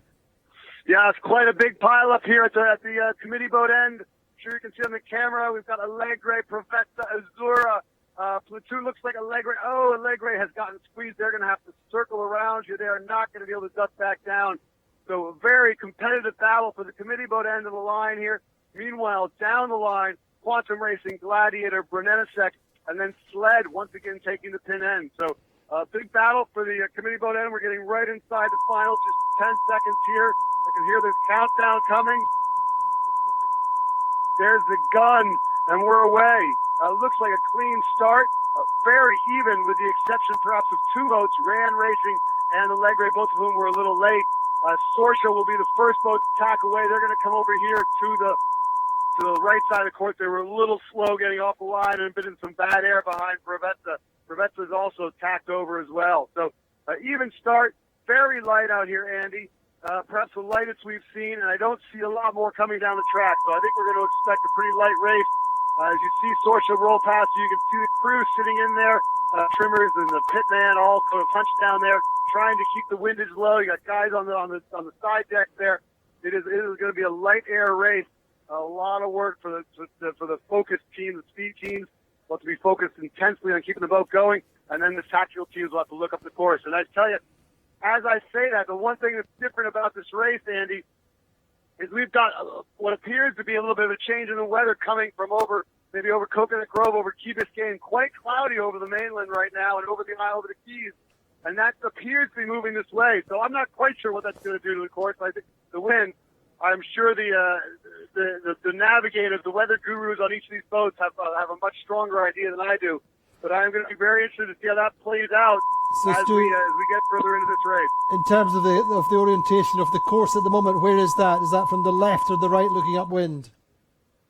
It's sort of coming right from behind us. You know, we've got the clouds that over South Beach, the clouds have sort of stretched out to the north, and then so it looks to be a little bit of some sort of a front line stretching from a sort of northeast to the southwest along that axis. Right. And that appears to be slowly sort of moving over the course area. It's bright sun up ahead of us, very clear up toward the windward mark, but it's definitely getting a little cloudy down here by the leeward mark. And as we come back down the course, we may see a little bit of a change in the weather pattern. So it seemed like Gladiator had a pretty solid start out on towards the pin end of the line, while working out to the left on the opposite side of the course, Sorsha and Preveza, Tony Ray and Nick Asher and Joe Glanfield. Obviously quite liking the right. We had some shots just now of Sorsha. Sorsha seemed to be quite nicely powered up. A little bit more breeze perhaps on the right. But Preveza credited with the early lead just now on Virtual out on this right side, about 12-15 metres or so ahead of Sorsha. Quantum Racing a better start this time, lying in third. Certainly material for Terry Hutchison to work his magic with. A more solid start that time in third place. And we can see just exactly what you're talking about. They're definitely a little bit cloudier there. Looking back down the track out to windward of the course. And less wind than we had in the last race. And you know, if you look at the boats, not only do we have a person or two sitting inside the cockpit, I think you're also seeing quite a bit more freeboard on the leeward side of the boat. We actually have a lovely shot from on board with Preveza, then just illustrating exactly what you're saying. Just the 4 crew members we can see with their weight over the side are hardly hiking at all. Just we can see them nicely responding. It's a little bit more pressure. They move their body weight outboard and extend. We can see Simon Fry, the trimmer, there just also helping call the breeze, and how the opposition are moving relative to themselves. I quite like what Sorsha's doing here. I have to admit, I'm very impressed with the boat speed. They appear to maybe be closing a little bit of gauge toward Preveza. They may be going slightly slower, just a tick, but I think they're making up for that with a little bit added height. So nice job here for Peter Harris and his crew in a slightly older boat. They seem to be having it going quite well. Yeah, I think we go back to the heel angle. You know, that is a crucial thing that these boats all have an optimum heel angle they like to be sailed on. And one of the displays somewhere in the boat, sometimes in multiple places, maybe down below as well as up on the mast, will be the heel angle. And one of the things the crew will be watching intently is that heel angle. They'll know what their number is, and they will move side to side just to keep the boat there. I mean, that's sort of an automatic thing. The crew, the good crews here, they're so professional. They know exactly what's going on. Again, Sorsha continuing to move out here. Now they sort of closed gauge. They shrunk the distance between them and Prevetta, and now they've put the gas pedal down and it's sliding forward. So really nice speed here from the Sorsha team. They appear to be getting the better of Prevetta in this little matchup.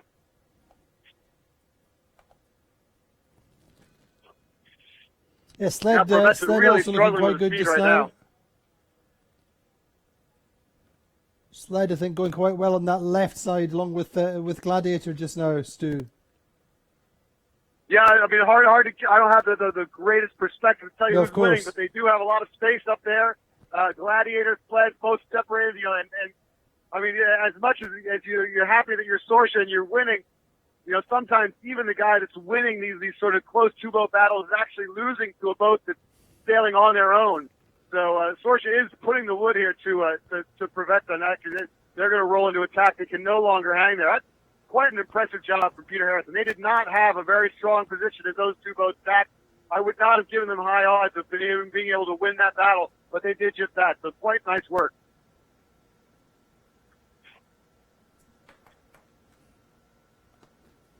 Yeah, nice shots of Sorsha then. Sorsha, of course, formerly Synergy 2011 boating design built by Longitude Chero and a sister for the previous Quantum. Another question coming in from Twitter, hopefully. How much does it cost to campaign a boat for a year? Well, that is a much more open-ended question, which we'll come back to with an answer. But it really is very, How much do you have very in your variable. piggy bank, Andy? Sorry, say again, Stu. What's your reckoning? How much do you have in your piggy bank? Not enough to pay for a round of drinks, Stu. No? Not at all. But For, yeah, I for mean, a round of drinks it's, for what? For you and me or for the crew? no, just for you. I am Scottish. Let's not forget that. But yeah, I mean, it's a very difficult question to answer. I mean, can it be anywhere from 200,000 or 300,000 to north of $1 million? But it just depends. Some of these teams put. Yeah, I mean, it just depends on the level the team are operating at, how many shore crew they have, how many sails they build.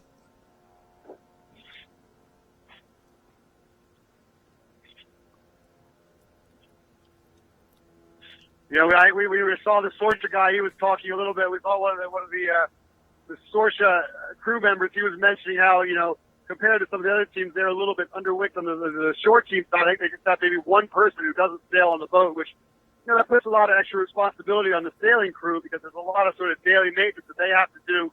Whereas some of the bigger teams, Quantum Racing, Azura, they will have, you know, 5 or 6 guys in the short team. That when the boats come in, those guys end up doing a lot of the heavy lifting in terms of the maintenance, and it keeps these boats running because they are quite complex. And getting the boat out there on the line every day is not an easy task. Certainly, quite a bit more than the average even 50-footer. So in the meantime, we're probably getting up towards halfway up this first beat. Race number 7 of the Miami Royal Cup. It's a Friday afternoon here in Miami. And Azura won the previous race comfortably by probably 150 metres and presently lying in 5th place and have a little bit more work to do. They have not finished worse than 2nd so far in this regatta. And we're looking across the bows of Sorsha, Peter Harrison's boat.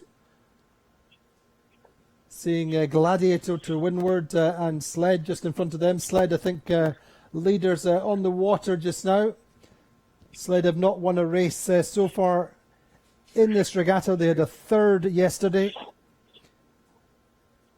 A little bit unsettled after that collision on day 1 with Gladiator. Andy, I'm seeing the boats here starting with Azura starting to sheer away from Sorsha, and I'm wondering if we're getting a little bit of a left shift. Sorsha's decided they're going to attack back and see if they're going to cut their losses here on that right side. They were going quite well, but now it appears that a lot of what they had gained over here, they may be losing in that most recent shift. Look over towards Sled, the only boat still remaining in the sun. They do appear to be going quite well, and it appears that the left side is sort of coming good at this stage of the race. We're getting toward the top here, and I think Sled looks like they have a very comfortable position. Indeed, our image is just endorsing that for sure. Just now looking at Sled, right of picture, Gladiator and Quantum sailing quite high angles, nicely powered up. If anything, perhaps Gladiator and Quantum a little bit more powered up than Sled. Sled are quite a bit further over to the left, but perhaps with a slightly higher angle. We saw that very, very different set of circumstances on the first day. If you remember, there was that big cloud bank. The breeze was much, much stronger, but we had that cloud bank out to the left, and that really did appear to pull the breeze to the left on that first upwind in particular. But certainly a little bit of left shift.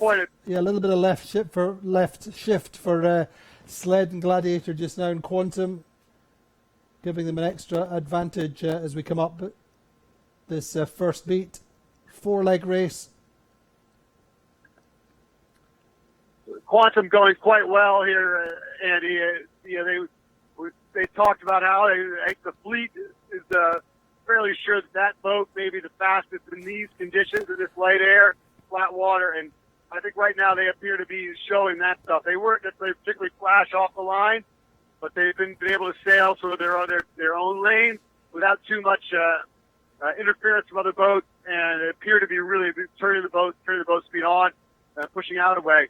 Another boat to really be looking of is Provenza, who, after getting forced away by Sorsha, went all the way over to the left corner and is now the leftmost boat by a couple hundred meters, and they appear to be on a pretty good wind over there, a pretty good left shift, and I wouldn't be surprised if that puts them into the top 2 or 3 around this park. Nice comeback, and Tony Ray, who appeared to want the right side, he and Nacho Pastigo put their heads together when things were going well with Sorsha, and they punched it out here to the left side. It may work out very well for them. Let's wait and see how that develops just now, Stu. Yeah, we're just seeing a small gain to them on the virtual, coming up from 9th to 8th. But it's a longer-term investment out on that left side for Provenza. Azura very much committed to the right. And split away from... just a little bit to leeward of Quantum. Quantum, I think, just keeping in contact with Azura a little bit. They have Gladiator to windward. Gladiator lying second just now. Another Twitter question coming in. Hopefully we can answer this one. Is there a girl on board Azura? Yes, that was a guest on board. I think, I cannot be sure, but I think that's Mrs. Romers. A question from Luca Mancini. I'm fairly sure that is the wife of Pablo Romers Jr. She certainly enjoyed the race win.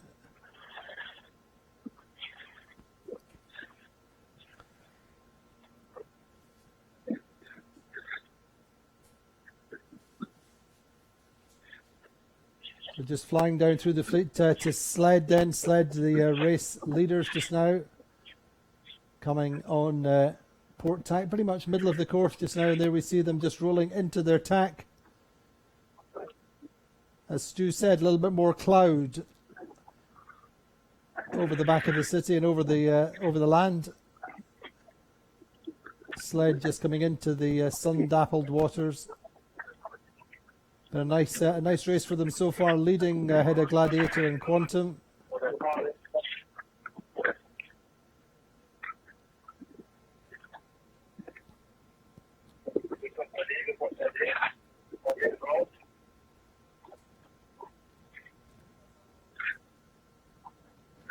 Pretty tough times just now for Ran Racing. The Nicholas Zenstrom's team lying in 10th in this race. 8th in the previous race, in race number 6. Yeah, they just haven't had the wheels this regatta, have they, Andy? No, they haven't, but as you rightly always pointed fighting out, from behind. yeah, they've had their mechanical problems. They've lost a couple of sails or lost a couple of kites and day one and yesterday, and obviously also over the start line in the previous race today, along with Quantum Racing and Allegre.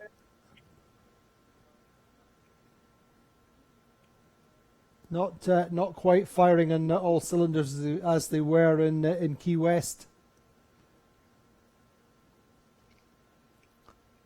Just if you look at sled there, you can see the forefoot, the black patch on the forefoot is the result of that injury, the collision with Gladiator that so many people have seen.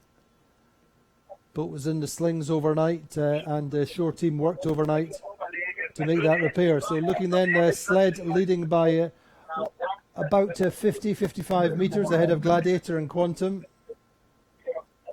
Very strong call on the ley line here from sled. They called that from quite a ways out, and they appear to have nailed it. They're coming in right on target. The bowman there up on the bow, getting that spinnaker tack out to the end of the pole. They're going to come around here. They're going to have a nice lead, probably a 6-8 boat length over Gladiator. Just looking. So there goes sled.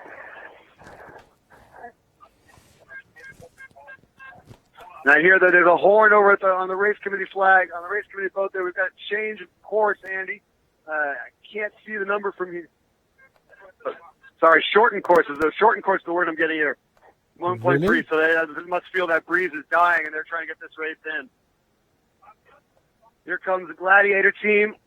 They're going to get around in second place. Nice job on that beat by Tony Langley and his team.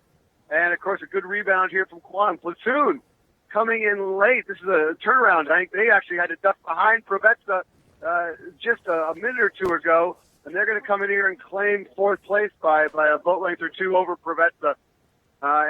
Boy, Peter Harrison's team on Sorsha, they had things going their way halfway up that beat. And, unfortunately, it's not going to work out so well for them. They're going to be in the back. So, here comes Provezza. They're going to be around in fifth right now. Brunetta Sec Gazprom, they'll come around in sixth place, all very tight. And this is going to be a very interesting rounding here coming up between Azura, Sorsha, and Ran Racing. Sorsha undercooked this ley line by a little bit. Going to be a challenge.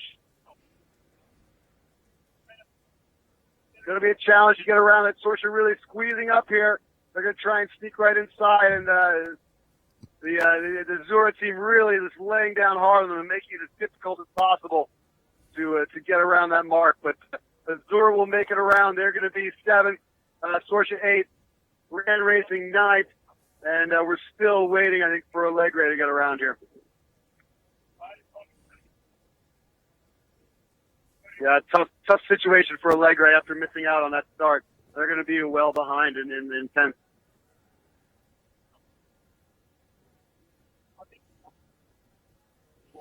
But it's generally a pretty good beat for Gladiator then. Didn't get off the start right in the previous race, but a nice start down towards the left hand of the group, towards the pin end of the line. Yeah, the boats down there, right? We saw Gladiator and Quantum and Sled sort of all starting down toward the pin end, away from the fray that took place at the committee boat. They all got away cleanly, and those are the first 3 boats around the Windward Mark. So in these light conditions, it really pays to be able to sail your own race and just power off the line and get going. And those boats at the pin end, the committee boat end, even the ones that got away well just did not end up doing so hot in this leg.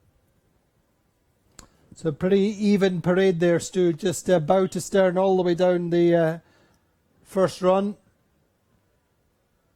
Well, I think Quantum showed everybody how tough it can be over here on the right side of the course, looking up, putting that first leg. I don't suspect anyone's going to try a repeat of that for the moment. I think people are going to push it out here to this left corner and jive back. And, again, if there's anything to be said for staying in the sun, it appeared to work that first leg. The left side paid off.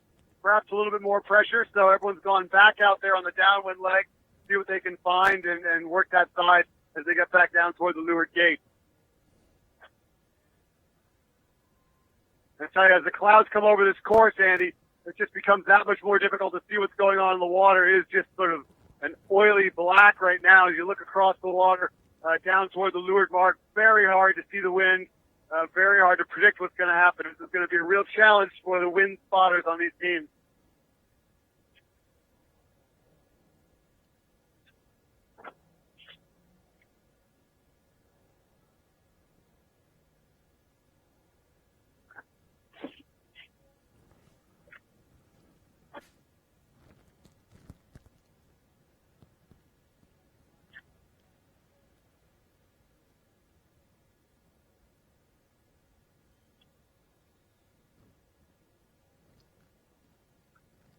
So pretty gentle breeze as we look downwind this first run for race number 7. Only 5 or 6 knots, I would say. No more? No more than that, Andy. It's as light as it's been, but it is steady. I mean, it's not like we're looking at a breeze that appears to be getting ready to completely die out. You know, this breeze does appear to have enough oomph to get us through the rest of this race, although it's not something I might bet too much on.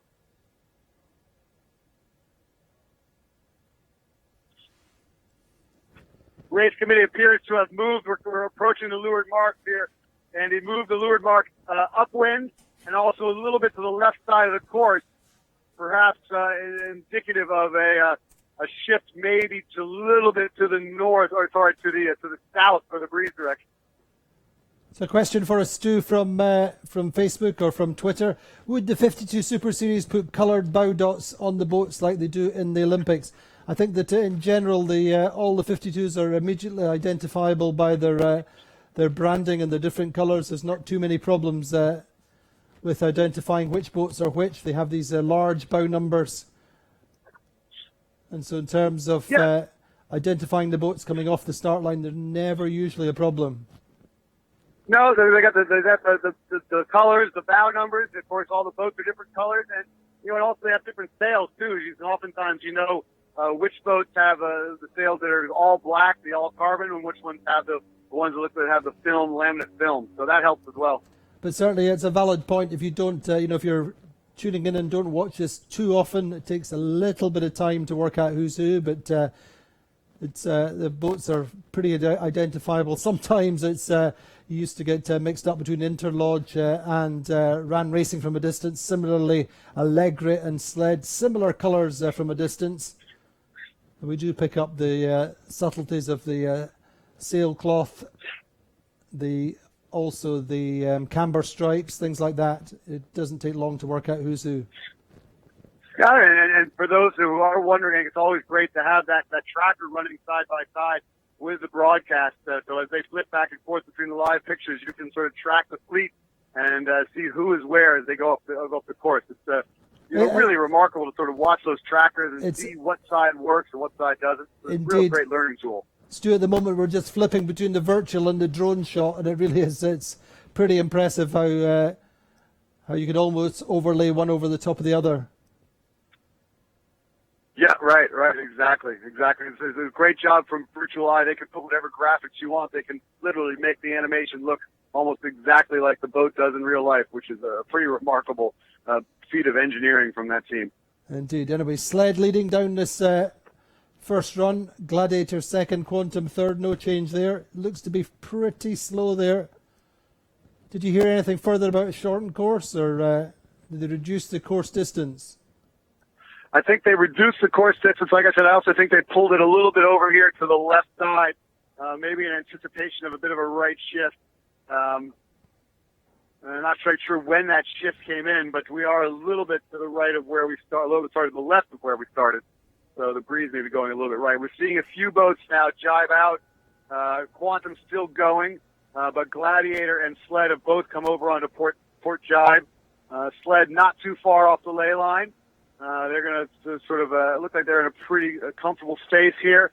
No one really threatening them. No one took the opportunity to get a lot of leverage on that run and separate from the crowd. So when you're in front like Sled, that's just the way you draw it up. When everyone sort of follows your lead, as you go down the run makes the job fairly easy for the tactician and the navigator as they try and stay in front of the competition.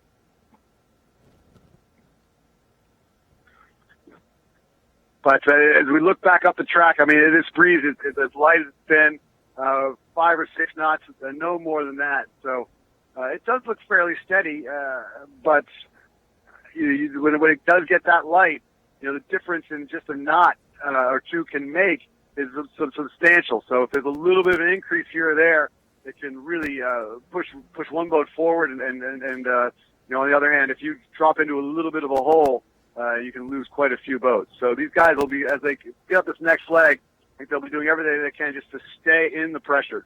So right now, Sled actually, the shift, maybe they've gotten a little bit of a right shift here again because now they're on ley line. They didn't appear to be on ley line earlier, but now they are comfortably on the ley line for the gate, powering right in. Looks like they're setting up for the right-hand gate looking upwind, which will push them out to the right side of the course here. But of course, if they decide that the left side of the course looking upwind is favored, plenty of time for them to drop the kite and swing around that side. Indeed, Stu, we're just looking bows on at Sled, steered by Mr. Takashi Akura, a member of your yacht club. Well, it's not my yacht club, Andy. I just work there. However, he is a member from New York Yacht Club, and a very well-known sailor. Has worked his way through the Grand Prix classes. Very active in the far 40s before coming into this class. I think about 4 years ago now. Yeah, we're getting another shortened course here. So Stuart Chidley is doing everything he can to get this race in. That was a textbook windward takedown there by the Sled team. Just what you want to see. You can see how that string drop works so effectively to pull that spinnaker in. And when you think about the developments that have come from the 52 class, perfecting the string drop has been a huge part of that. I mean, they really have revolutionized how you get down spinnakers. You go back 10 years and it was 4 or 5 guys on the foredeck trying to wrestle an acre of cloth into the boat, and they have virtually eliminated all of the guesswork out of that process. Here goes Gladiator. I think we're back on them. Gladiator, they're coming in. They look like they're going to take the opposite side, head out a little bit to the left side of the course. Quantum Racing setting up to come over here and follow Sled. Platoon not far behind them. Looks like they are also going to follow those 2 boats around. So right now, the right side of the course appears to be the spot of choice, but no, and of course, as we say that, as the boats come over here, looks like Sled is the side they're going to tack back. So as you watch these boats round the course and go out to the right side, Sled is already heading back toward the left, maybe to stay on top of the Gladiator crew. There's Provetza, smooth drop from those guys. So Gladiator hanging in there in second quite nicely ahead of Quantum Racing. There's the timings, or we have the timings coming in on virtual. Sled at 26 minutes so far lapse time. Gladiator 48 seconds behind. Quantum 1 minute and 1. Platoon 1 minute 12, and Provetza 1 minute 24 seconds. And we are just looking at Ergen Imre's Provetza team ghosting around the Lure Gate. Yeah, they Regatta leaders Azura just coming through just now, Stu, just to scramble to get ready to drop the kite. Azura coming through our picture on the right-hand gate, looking upwind. The Roemers family team leading the regatta still.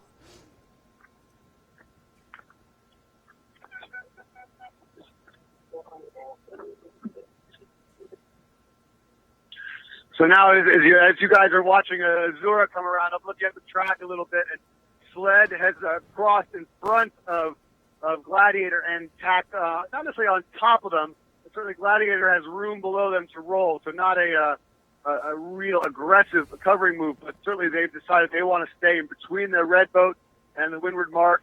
And with the rest of the competition heading out this way, Platoon and Quantum Racing, probably not much of a surprise to see Sled sort of step out and then come back in a position to sort of stay between the next weather mark and the opposition. And with this leg being all that, again, shorter, I mean, we went from 1.45 to 1.3, and for now we're probably getting close to 1 nautical mile for this next leg.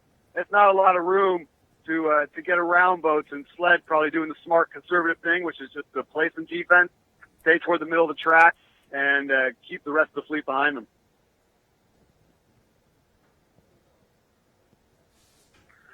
little bit of a comeback for Allegre. I'm not sure if you guys are seeing the smart rounding here, Andy, but they rounded right on the heels of Ran Racing, still in 10th place, but at least they're in touch with another boat in the fleet and have an opportunity maybe to pick up a point or two. Meantime, Azura lying 7th in this race.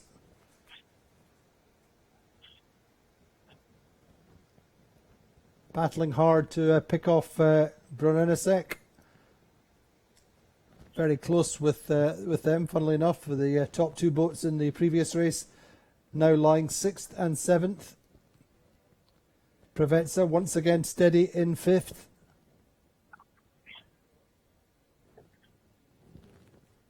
Provezza probably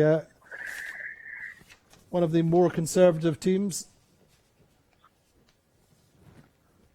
Well, the scoreline would certainly show that the way they've been sailing, this steady, steady, steady, right in the middle of the group, just chipping away.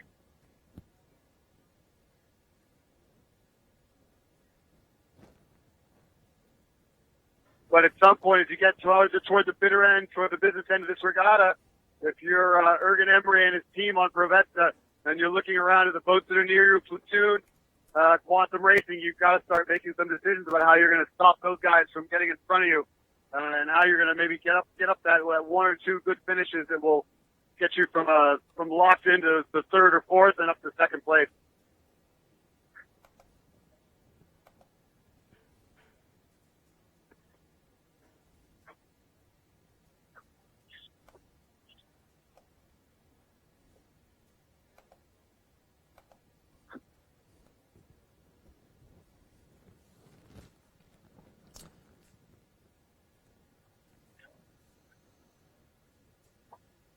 It's an interesting question coming in from Miss Pisa.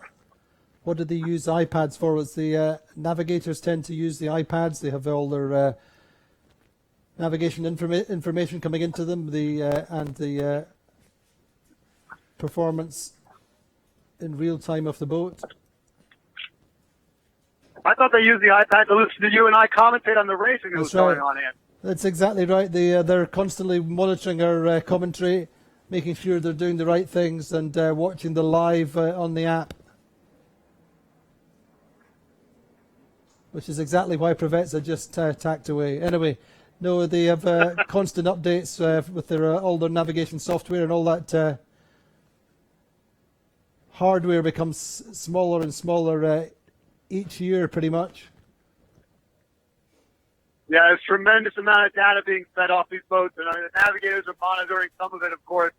Not everything, but they'll have some real key things there, head stay and pension, and maybe side stay pension, and then they'll be looking at the heel angle and stuff like that. And they'll also be watching their track up the course to make sure that they are still positioned in the proper place, and they also can sort of keep track of the competition too, so they can have an idea whether one side is gaining over the other. So a lot to do on these boats, which is why it would become a full-time job being the electronics and navigator person on one of these race teams.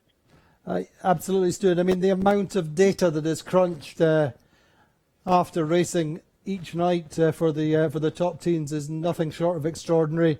And I've been fortunate to sit in previously in the Quantum morning briefings, and there is no hiding place when it comes to what the data tells you, and no matter who you are in that Quantum group, whether you're on the platoon, on the Gladiator, or in Quantum Racing, the data tells no lies, tells you when you're slow, tells you when you're quick. And James Lyne, the coach, runs that program, and he takes no prisoners. So, Andy, I'm looking back for quite a ways, but I just saw Quantum took the decision to tack and cross. Looks like Provezza decided they weren't going to let them get to the left side of them.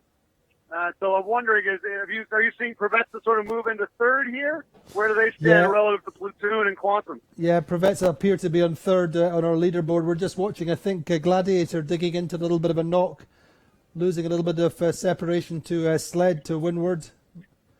Presumably you're fairly close to Gladiator. They're looking reasonably powered up, a little bit of chop there. But how's their angle, their wind angle? Yeah, that's a good question, Tony. Because Andy, I'm seeing the same thing where it seems like Gladiator had their bow down for 30 seconds there. Now they appear to have pulled it back up. So it may have been sort of I think that was as much momentary speed build. Yeah, I think that was as much a lack of pressure. That's the thing in these boats in particular. We talk about lifts and knocks, but quite often it's just the pressure dropping and the angles open so quickly as the speed drops, the boat speed drops. I see Terry Hutchinson has decided to come back on port tack here. He's working the middle of the course. I'm interested to see how that plays out for him, because right now they just don't appear to have a lot of power in the sails there on the Quantum Racing. Another tack now. So that's for Quantum Racing. We're looking at I think that's their third tack probably within the last 90 seconds. Never a good sign in this light air. Maybe they got bounced away by Provezza. Came back, so a bit of a tough situation there for Quantum. Not sure they probably would love to be doing that many tacks in such a short period of time in the light air. But we could just fly over towards the Quantum and see how it looks on the virtual in a few seconds. And we're looking at Sled Takashi Akura, the race leader, ahead by about 80 metres just now. Provezza up to third. And I see Brunellicek looks like they just planted one in front of Quantum. So Quantum is stuck in a bit of a game of pinball in the middle of the track.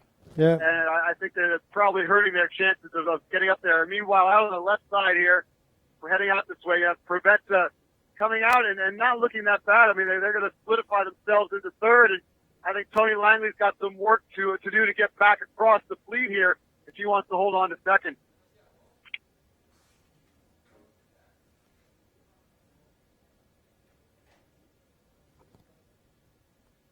And actually, as I'm looking at it now, it looks like Tony Langley and Sled may well be on the ley line. And we were got a little confused there by the previous mark. We're up at the change mark, which again has been pulled way to the left here. So a hard left shift for this leg. And looks like Sled there in position here to round fairly comfortably in first place. I think the battle for second, though, will be close between Provezza and Gladiator. And the Gladiators, they're coming in from opposite sides of the course. A little further back, the battle for fourth is Platoon, Quantum, and Brunellicek. And Quantum going into another tack. Boy, it's really light. You can see the boat just sort of slowly going through the tack. And now you got to put the bow down and get powered up. It's a real challenge. You can see Sled here, the crew actually hiking out quite a bit. They look like they've got a pretty good amount of power in the sails. They are all pretty far forward in the boat. Another good indication we're sailing in some pretty light air. See two guys in front of the cap shrouds there, and they're going to get around here nicely. So they're going to be going around right now into first place. Race committee signaling yet another change. I think I'm seeing a return direction of 290. That may be wrong, but sorry, 280 is what I'm getting from Billy here, the superior crash boat driver. Here comes Tony Langley's Gladiator. They put themselves comfortably in second. Battle here, the most interesting battle shaping up here, Andy, is going to be the one for fourth place, because right now I've got Gladiator Quantum Racing about to tack on the starboard tack ley line, and then we have Platoon and Brunellicek. They're going to come in overlapped on the port tack ley line, and of course with a change mark, we don't have that offset buoy to leeward of the windward marks. That means that Brunellicek and Platoon are both approaching from inside the sort of that circle, inside the 3 boat length circle. I think they're going to get around in front of Quantum, which will push Quantum back to 6. And Platoon looks like they're actually going to squeeze it up, and they're going to get out in front of Brunellicek here. Oh, maybe. It's very tight. You can see these guys going right past here. Brunellicek has just enough to hold them out. Quantum Racing coming charging in here. This is great stuff. Great action from this thing. Who's going to come out of this one on top? Quantum has a lot of speed, and they got to decide where they're going to go. They're jumping up. They're going to kind of split the middle. Brunellicek probably the slowest of the group right now. That was a nice move by Platoon where they were able to carry their speed, force Brunellicek to do sort of a tighter tack, and then they were able to sort of roll over the top of them on that offset leg. Sorsha coming around. They're going to take 7th, and it looks like we'll have Azura Worst race in the regatta for them by far. They're going to come in 7th, and I'm not sure there's enough runway even for Vasco Vescato to claw that back at this stage. Yeah, just seeing that 3 boats overlap coming up to the windward mark there. Brunello with the platoon just to weather off them. And as you said, no offset mark now, so the setting kites at the windward mark. Brunello just round overlapped with platoon. And, yeah, Brunello in a tough position there, Andy, because they're to leeward of platoon. Platoon looks like they're pretty well set to roll over the top of Brunello. And then, of course, you got Quantum right behind, who may also repay the favor. So Brunello may have been the 4th boat to go around that weather mark. I think they're soon going to find themselves in 6th.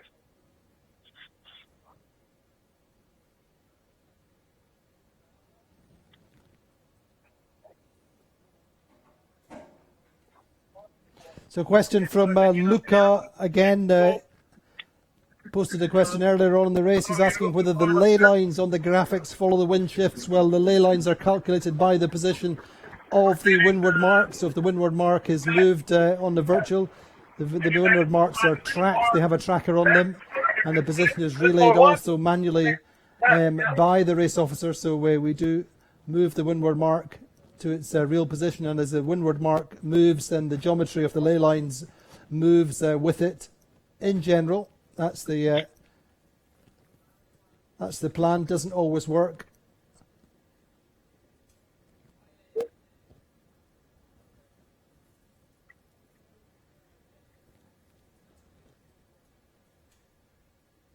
But so a strong day for Gladiator. Looks like it's shaping up, Andy. If they have a 2-7 or a 2-6, I can't quite remember exactly what they got in that first race. That's gonna, not only do they gain points just by having a good race, but it also brings down their average for the 3 races for which they're getting redressed. So we can see them move up a little bit after today's racing. yeah, Tony So Race. that's a nice reward for all the work they put in, and Tony Langley putting in the commitment to get his team back out on the water. Absolutely. He may also be wondering whether the red boat's not so bad after all.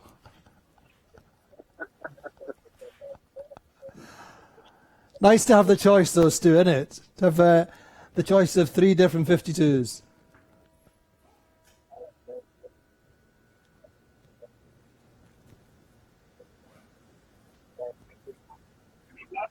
So I think it's the 4th run today, Andy, where we've seen really no one, well, with the exception of Quantum Racing, no one willing to bail out of the group and go look for something on the right side of the course, looking upwind. They're all sort of following that parade, going along. One boat jiving away now. Guessing that is Azura there coming away, actually. So Vasco Vescato is going to try something. He's the one guy who has probably a little bit of capital to work with.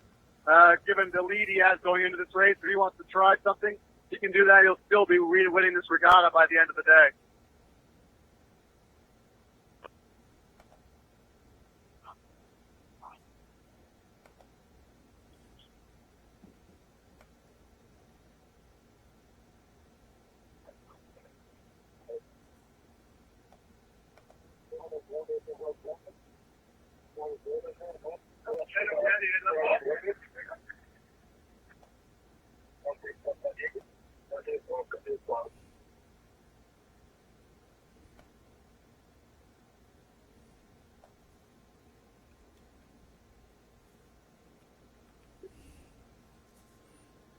It's looking very light out here, Andy, as I look back up the track. And I think if there is a puff, it may be over here on this right side where Vasco Vescato and his team are heading. I'm looking back toward Sled and Gladiator leading the group down the ley line, the starboard tack ley line away from the windward mark, and they do not appear to have all that much speed. So if there's a little bit of pressure over here and Vasco Vescato and his team can find it, that may move them up a few spaces. We may be ready to prove me wrong for saying he couldn't claw back from a 7th at that windward mark. That's right, Stu. He's listening to you on his iPad at the moment. But yeah, I mean, it's in that situation where it's worth a little bit of risk. We do have a reasonable buffer at the top of the table. They've gone into this race with a 15-point lead. Quantum Racing lying 6th just now. Preveza 3rd. Another question coming in. Will there be 52 Super Series in the US next year? Well, we don't know as yet. It will very much depend on the will of the owners. One of the things which dictates whether or not we come to the US, besides the question of money and sponsorship and what the owners like to do, it's also a question of whether the owners wish to or decide that there are a critical mass of owners who will build new boats through the winter.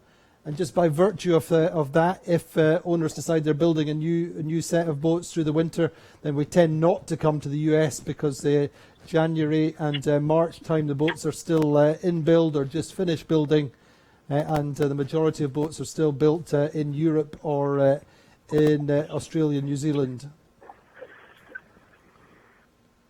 So I don't think that is decided as yet, but I think it's probably unlikely we would be back next year. But I'm quite sure, given the success of the Circuit 52 Super Series in Key West and in Miami, I'm pretty sure you can be fairly sure we'll be back in within a couple of years' time. So looking nice aerial shot then of Sled. Race leaders since the first upwind. Yeah, they've got themselves nicely set up, Andy. They're pointing right at the finish line. So Sled's, not much stands between them. Sled's last win was on May the 29th last year in Scarlino. Haven't won a race since then, but they are regular contenders up in the top 3, top 4 of races. They've had a little bit of a lean spell in the early part of last season. In fact, Scarlino was quite good for them, but first two or three regattas they took some time, and then they came good in Cascais, and the previous year they were 4th overall. Huge amount of talent on board Sled. Hamish Pepper as a tactician this year, worked as a strategist alongside Ross MacDonald last year and previously.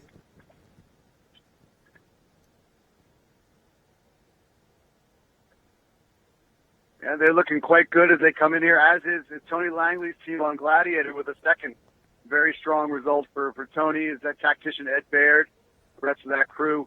They're looking well positioned in this race right now. So just information from our principal race officer, race team, Stuart Childerley, saying that the wind is shifting gradually to the left through this race and it's decreasing, so this will certainly be the last race of the day. Just looking at Sled coming down towards the finish line, lead of about 80 metres over Gladiator, Preveza and Platoon, so 3 Vrolic boats then in the top 4. Gladiator, Preveza and Platoon, all from the Udall Vrolic office. Sled then coming through the Andy. line.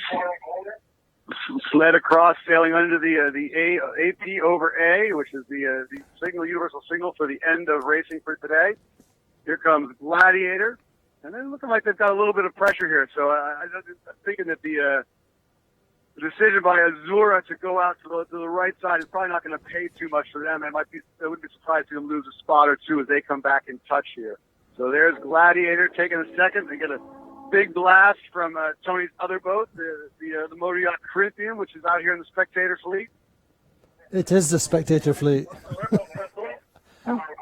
Fleet is in more than one boat, I think. I think qualifies. There's Preveza coming in. That'll put them in, I think, all alone in second place. It'll break the tie they had with Platoon going into the race. So Platoon going to take 4th. They're certainly still in touch, though, on the podium.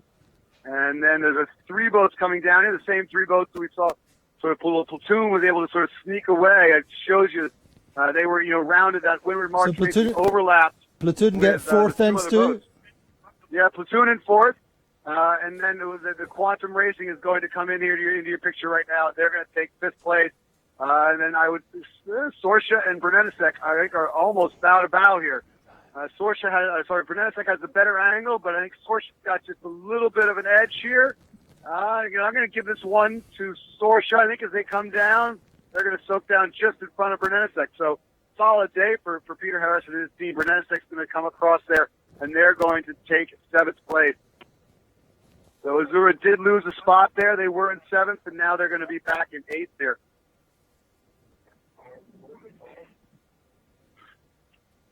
The last 3 boats coming across here, Azura will be 8th, Allegre 9th, and Rand Racing, another tough race for Nicholas Zenstrom's team. They're going to be 10th.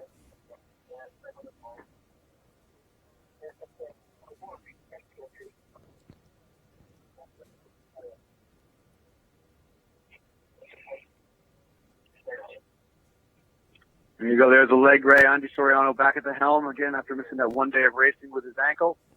He's back there steering, got the boat down. They're going to come across in 9th.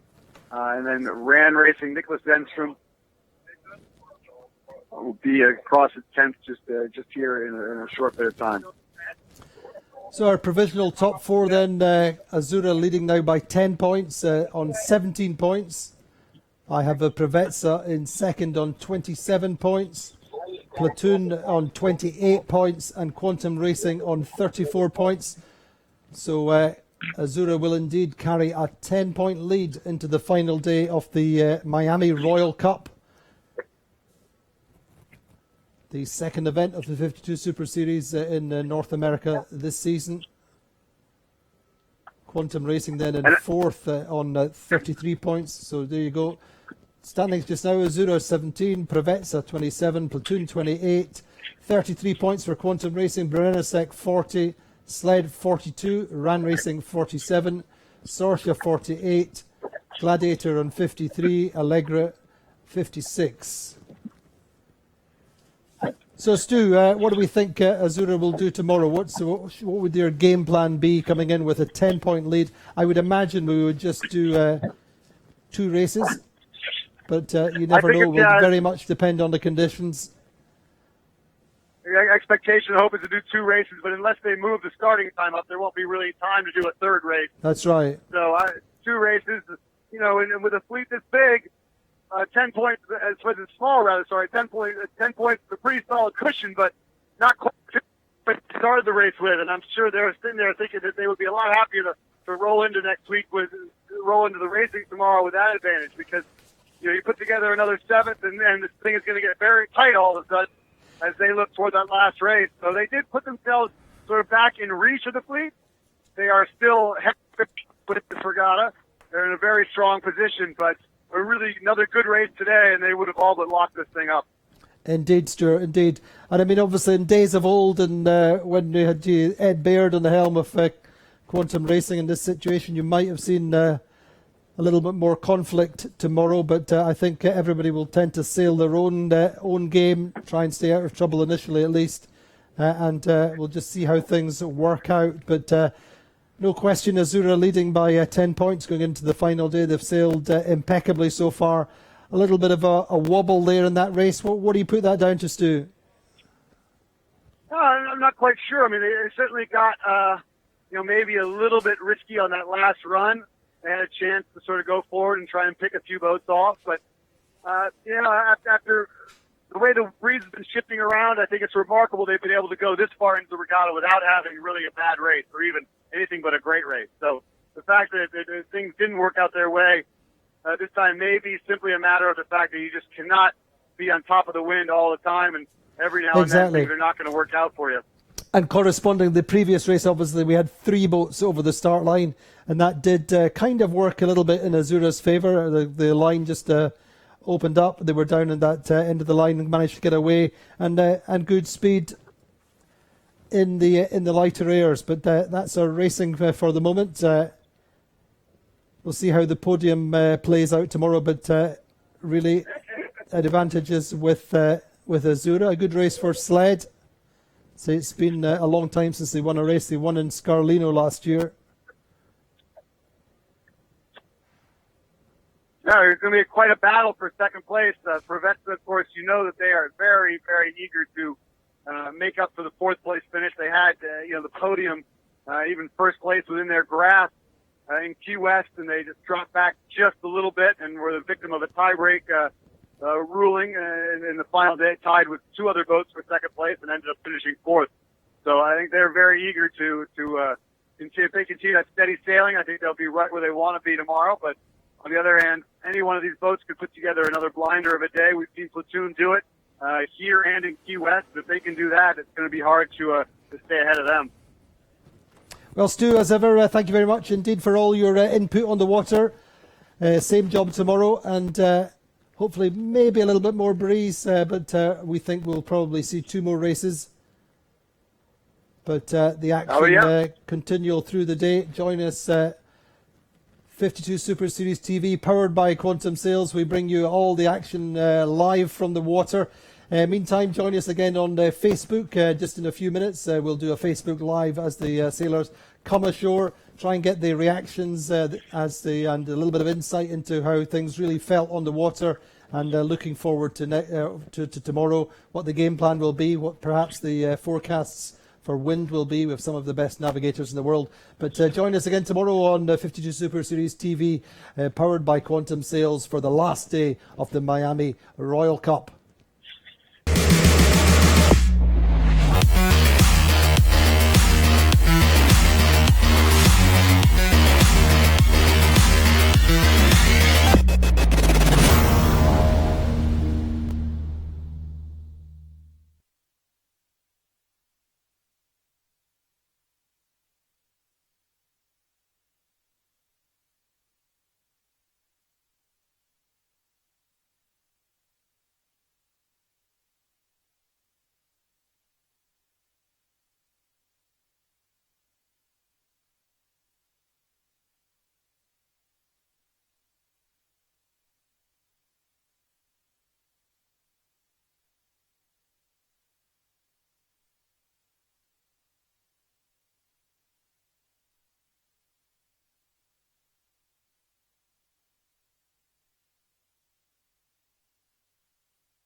And a very warm welcome back to Miami, to Miami Beach Marina, where it's day 4 of the Miami Royal Cup, the second event of the 52 Super Series, and